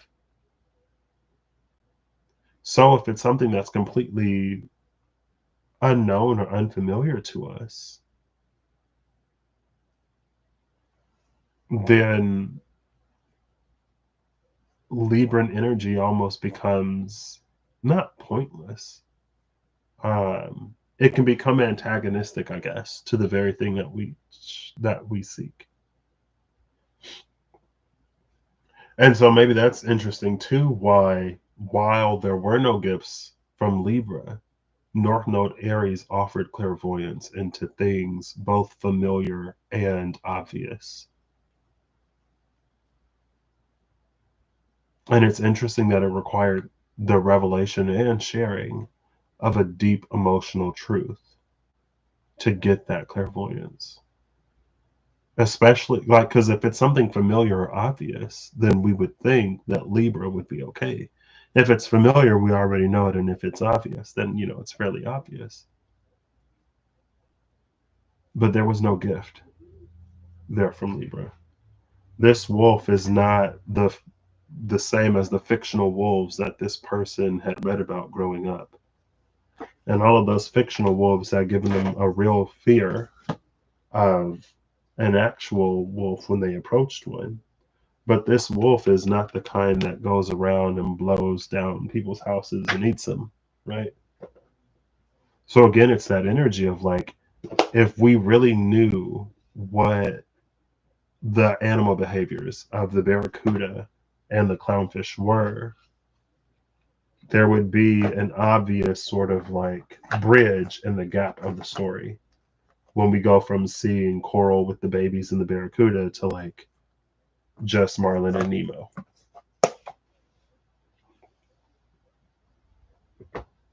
I gotta go to the bathroom. I'll be back. I'm sorry.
Okay, yeah. So going off of that, like even when it comes to certain aspects of the divine,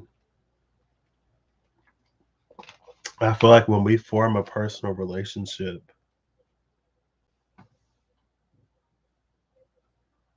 then we'll know like what is the divine and what isn't. What is like truly reflective of the divine and versus like what is something that humanity has coded into the energy of divinity over the years, decades, millennia. And sometimes it is creatures of human making more so than aspects of the divine that are behind things. So, anyway.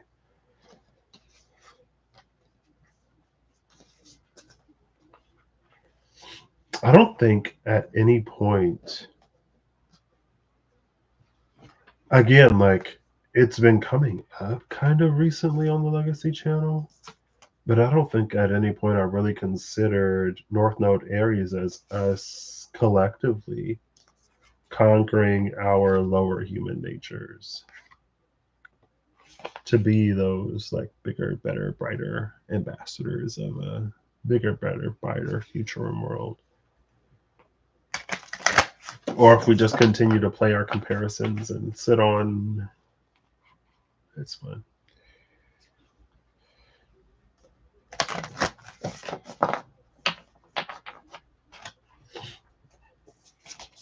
All right. Oh, was that the fog or smoke? It was the Benevolent Guide number 57. This is interesting. And then the Raven's head at the bottom of the deck. On the Legacy channel, the Benevolent Guide came out as an energy that is not actually benevolent or not actually of the divine. But under the obscurity of the fog, it presents itself as such. And so it's interesting that it's here, especially right after I mentioned, like maybe there are some parts of the divine that aren't truly authentically a part of its nature, but it's more so things that humanity has coded into divinity through the years, days, decades, millennia, especially coming off of the wolf, coming off of the Finding Nemo. Like if we really knew the divine, there would be some things that we would know are not of divinity, but are of man. And through man's regulated interactions with divinity, almost in like both a occult way, but also a religious sort of way. Like both the Hierophant and the Hermit,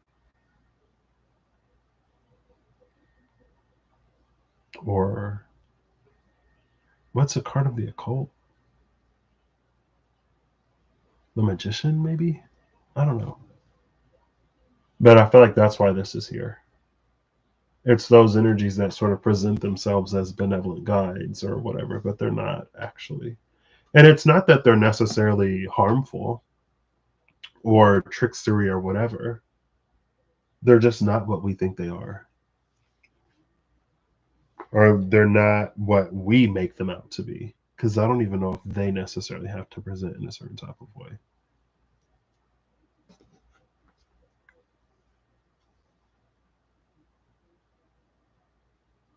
Now, this Raven's head has the pearl that was at the center of self.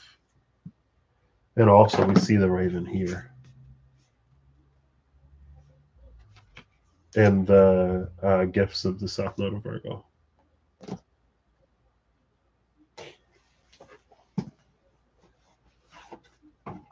So, again, on the Legacy channel, there was completion a while ago in the Osho Zen Tarot. And it felt like some aspect of the divine putting a puzzle piece back, completing a circuitry within us that actually awakens whatever divinity is within us. But the pearl that was at the center of the self is the one that is here held in the mouth of the raven, in Raven's head. Again, rather than this sort of like blustery illusion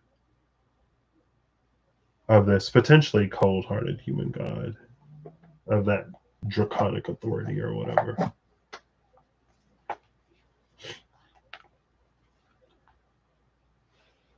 I saw a video today. It came across my timeline of how Jesus never referred to himself as God.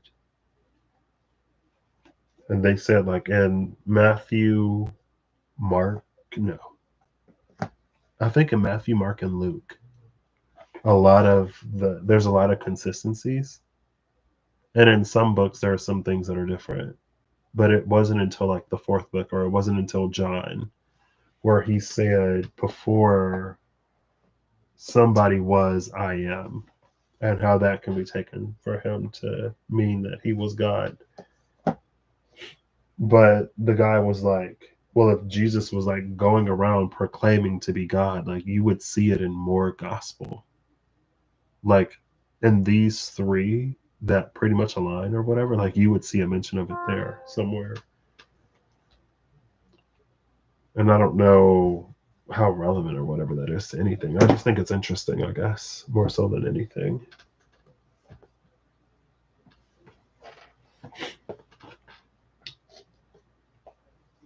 In terms of maybe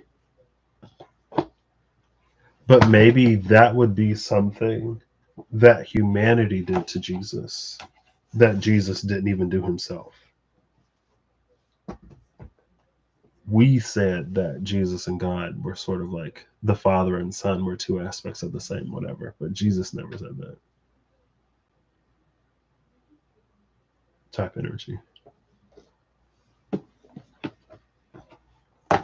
I don't know. I woke up to such interesting videos, I guess, today.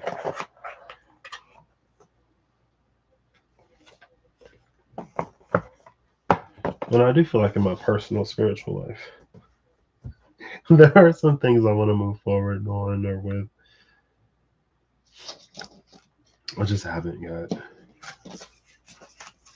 So if there are no gifts of Libra, I wonder what is the trapping of Libra? Does it matter? Maybe not. I feel like the trappings of Libra are something that I would do more on the Legacy channel to sort of like help us, but I don't necessarily see it as important or relevant. Not to the Hierophant family.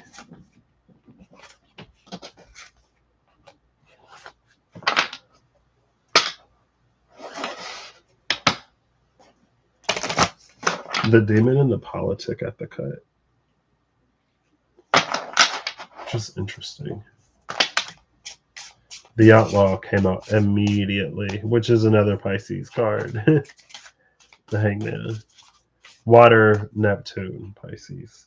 Bottom of the deck is Sun and Virgo, the Journeyman. And again, maybe it's clarifying that everything that hits North Node and Pisces passes through South Node and Virgo. We see Pisces and Virgo.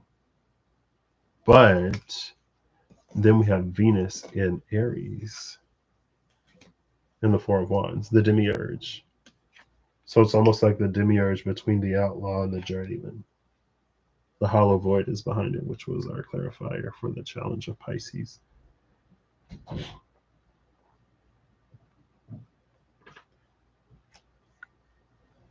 So kind of like, again, like the desert with the moon cat and the vessel and the survivor. There's something about the moon cat and something about the survivor's ability to be taken care of regardless of the circumstances and situation that's happening broader to them.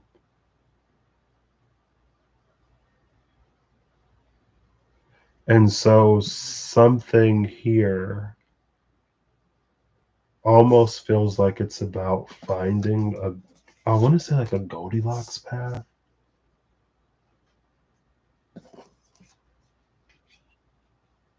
through whatever's going to transpire and happen. Because between the outlaw and the journeyman, Sun and Virgo with the outlaw, it feels like there are a lot of things that are naturally contentious, but there's an ability to bring them into peace. Bring them into balance, to marry the two, and the result of that marriage being a greater impact and influence on one's own experience and reality. And maybe it's like the practicality and realism of Virgo that can fight against the dreamy, ethereal nebulousness of Pisces. But I feel like for any like real life Pisces Virgo people, they probably know that that's, not necessarily always the case. I feel like Pisces. Maybe it's because I have a lot of Virgo like best friends. I got a lot of Virgo friends and I love Virgo. But I feel like Virgo actually supports Pisces like a lot and pretty well. I don't think it has to be an antagonistic relationship, but I feel like from the outside, again, if someone isn't a Pisces or Virgo, and from the outside thinking of Pisces and Virgo energy, it could be like, oh, well, the realism, everyday, like nose to the grindstone or whatever of Virgo is naturally combative to the ethereal, dreamy, escapist Patrick. Did I say Patrick? Pisces. Wow. I think I said Patrick. I meant Pisces. Patrick is a Pisces. It was probably my brain like, okay, girl, finish this up. I am like about ready for a nap and to get some rest. But I can see that as being like antagonistic to the ethereal, dreamy Pisces. I can see people as saying that. But again, it's like, I feel like we also know that they support each other too. Even if it's not necessarily as much of a part of the narrative.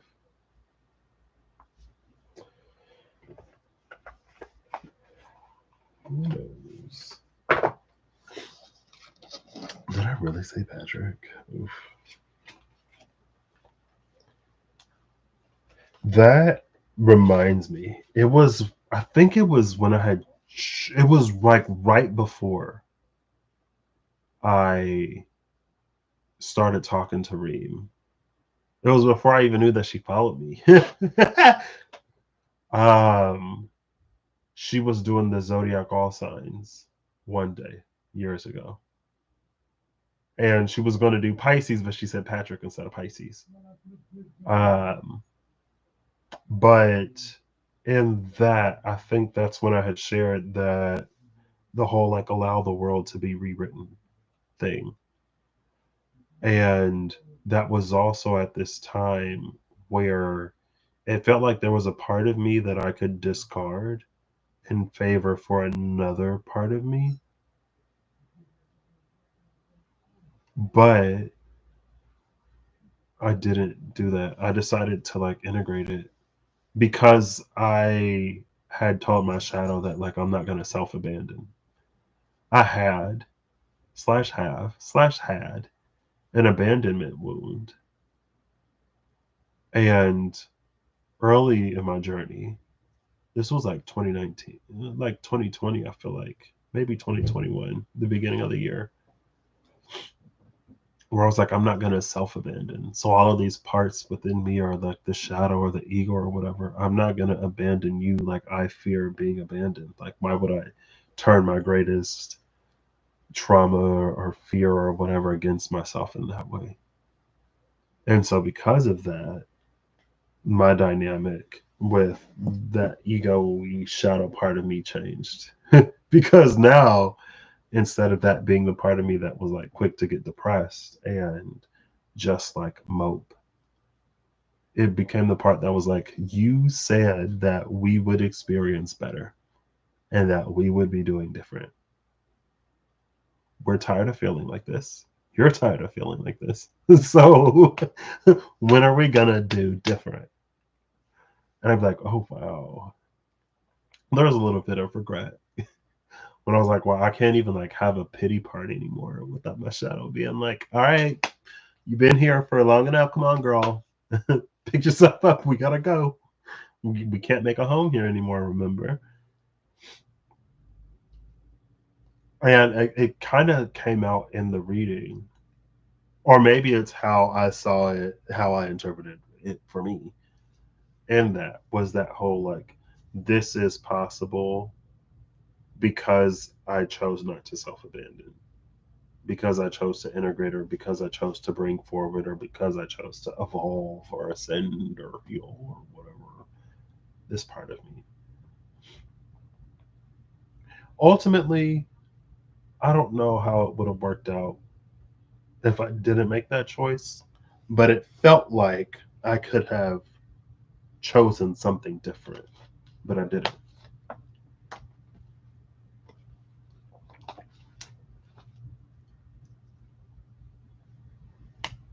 Anyway,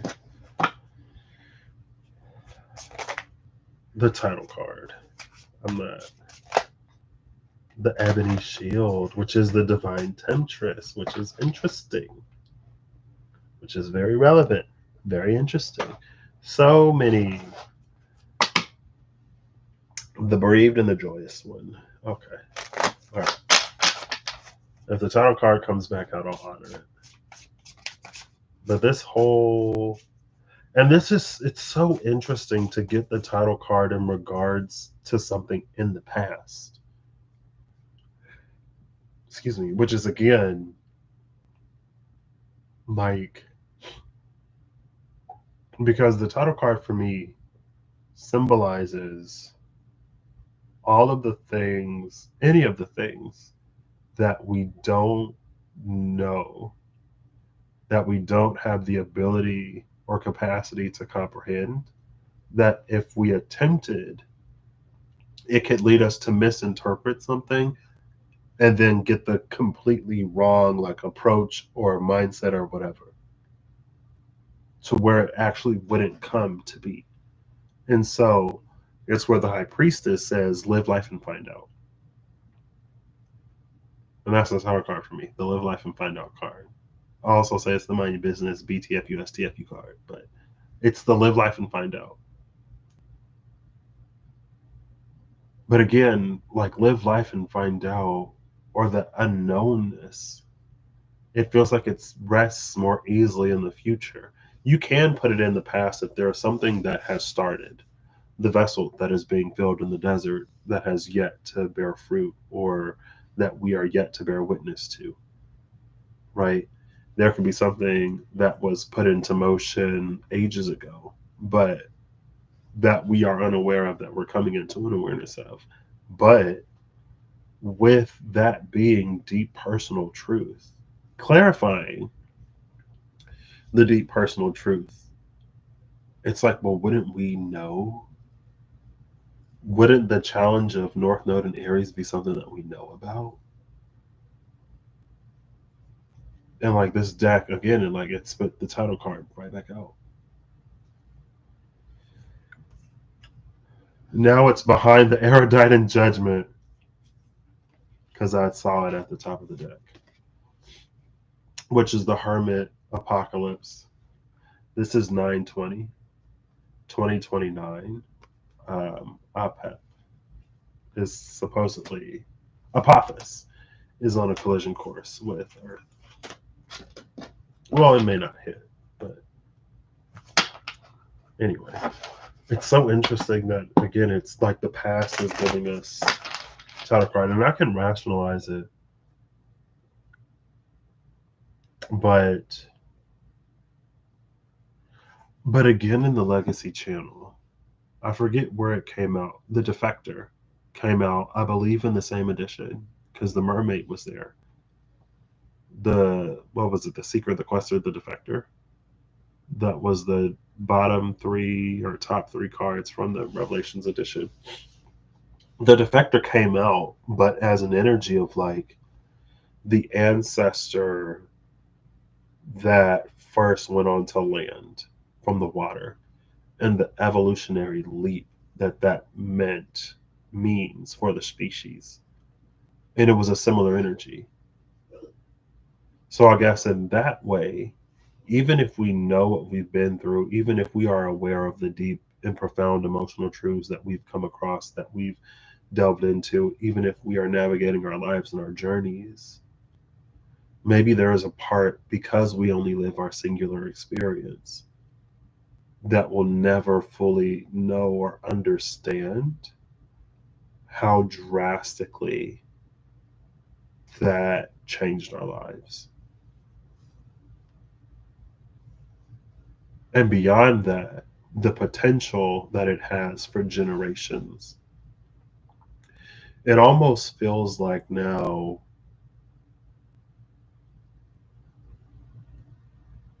again, with the moon cat in the desert and the silent clearing in the snowy forest.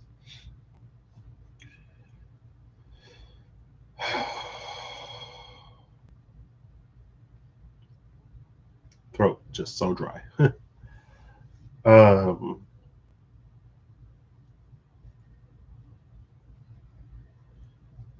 with the desert and the vessel, it feels like even if things are particularly bleak, or we don't see things sort of like happening in one way or another, that something somewhere has changed. And because something somewhere has changed specifically within North Node Aries, the outcome will be different, even if it's looking like whatever at the outset.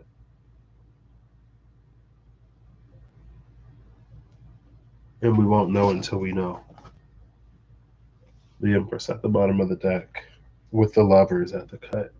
That is the Emperor. If the Empress is the loving god of humans, then the Emperor would be the non draconic authority, the rightful or righteous authority. All right. Top of the deck is the title card. Excuse me, bottom of the deck is the sharpshooter. See, in the Vitruvian edition, we only see the sharpshooter like acting alone. And we see these bigger rods, but we don't see, as revealed in the Revelations edition, maybe through that clairvoyance, we don't see the aspect of the divine that is also like mirroring and co-signing and working in conjunction with the sharpshooter. And the vagabond, the eminence, and the archangel commander, the five of pentacles, the nine of pentacles, and the king of swords, angel of storms and battles, the haves and the have-nots, the haves, and then this archangel commander, angel of storms and battles, with this here. See, this is so earthy and immediate in terms of its vicinity. It feels like it makes something extremely like myopic, or it makes it feel or seem closed, like not open to any kind of input or intervention externally. But the Archangel Commander is already aware that these arrows are like coming in from the outside. Which again, it just feels like something somewhere has already been put into position. So even if it looks like a certain thing, or if it's going down a certain type of way, excuse me, the contingencies have already like been put in place type energy.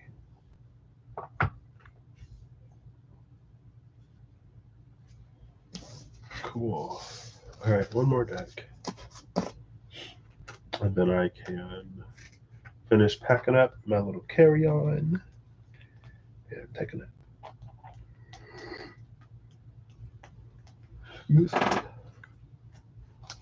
Oh, the Emperor! I forgot the Emperor was down here. So the Emperor half. With the Eight of Wands at the clamp.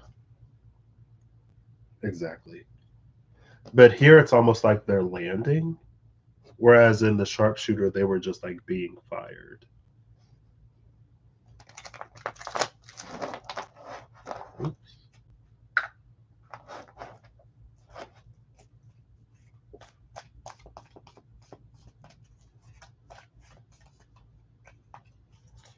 All right. Final card 1.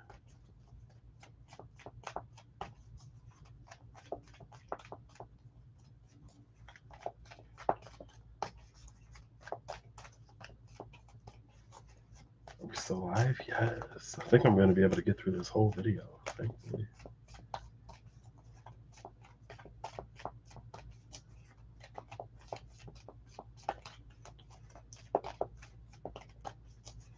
Maybe not. Okay, let's do the death half first.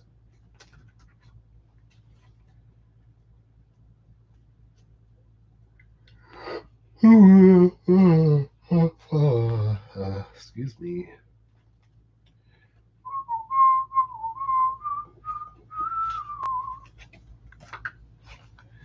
Barracuda. The World and the Ace of Wands.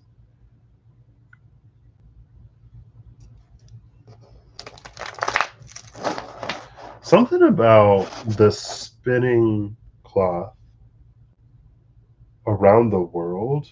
Oh, and she's holding a wand. Look at that. Something about that spinning cloth is giving me vertical solutions to horizontal problems. Meaning, it's like there's a whole dimension of space that we are aware of that we may not necessarily be using or accounting for as we are attempting to address, solve, or face something.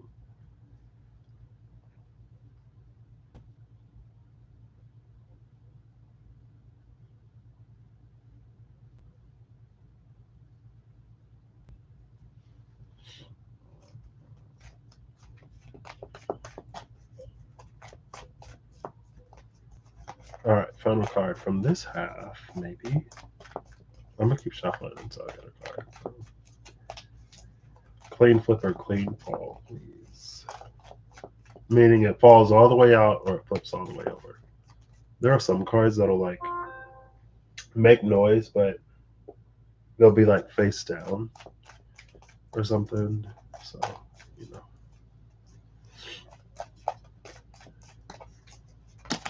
There we go. The Five of Coins again. Now, the Five of Coins came out when I was doing something. And I feel like it was around the challenge of receiving, but I don't remember.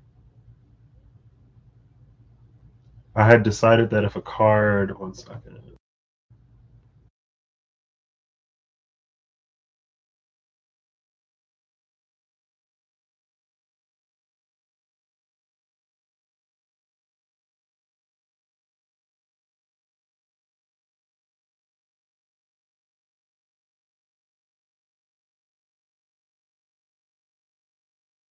All right, I felt a drip dropping and I had to stop it.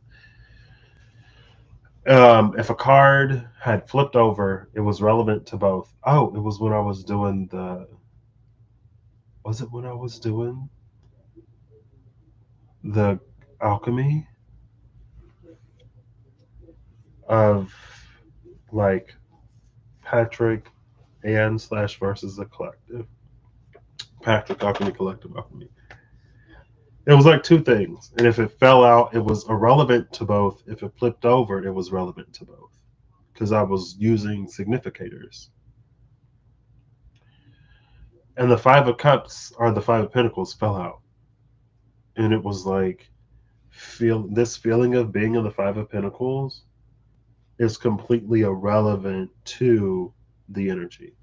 So just feeling like we're in lack, or feeling like we're not getting something that everyone else is, feeling like we've been abandoned or that we're out in the cold on our own, it doesn't entitle us to receive anything. And it felt kind of harsh, but, and I referenced it earlier in this video, but this Five of Coins is here again. Now, with the context of today, again, with the Five of Coins, Nine of Coins, and the Archangel Commander, it's the Survivor. Bottom of the deck is the Tower. So yeah, it's the energy of today. It's like whatever the Five of Coins, Nine of Coins games between the haves and the have-nots, and this is not necessarily a context on the workings of whatever at large, but as confident in the perpetuation of that system as many may be on both sides, there were those arrows that were coming in from a distance. And because the Tower is here, these people are already outside of the establishment before it falls. It's like the same establishment that they were denied access to, the same comfort and safety that they were denied access to. This is high key, like rejection is God's protection type energy. And behind the Tower is the Sun. And behind the Sun is that Five of Swords again, which was the Hector. In the Revelations edition, it has a path to the Sun. Yeah, it's heavy, like rejection is God's protection energy. Whatever you've been denied, maybe it would have incurred a karma that is not yours to bear or take, the High Priestess. But you wouldn't know that. And again, it feels like it plays into the energy of the wolf. Like maybe we've been sold a certain narrative of something, and so we think that whatever, but it's not what it appears to be. It is not as marketed. We may find out it's actually a blessing to be on the outside because of some Tower that is happening. All right, final card from this other half now, please.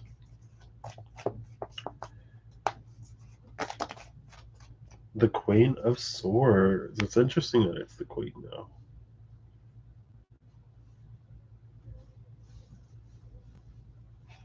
Queen of Swords is minor justice, pre-justice.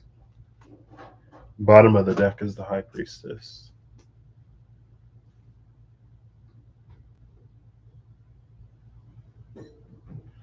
This is such an interesting combination of cards. At first, I was looking at this butterfly that like flutters around but doesn't land in the hand of this Queen of Swords. And with the High Priestess, it's almost like a knowing that it changes. Oh my gosh. Behind the High Priestess is the King of Swords. I was going to say this is a knowing that there's some kind of change happening, or knowing that a change is going to happen, and like waiting to experience it. Now, this couple is interesting because they symbolize like the divorced couple, the cold-hearted ones or whatever. But the healer is behind the King of Swords. Whatever happened between the King and Queen of Swords to make them cold is being healed. Their hearts are warming. Again, like no cold-hearted human god type energy.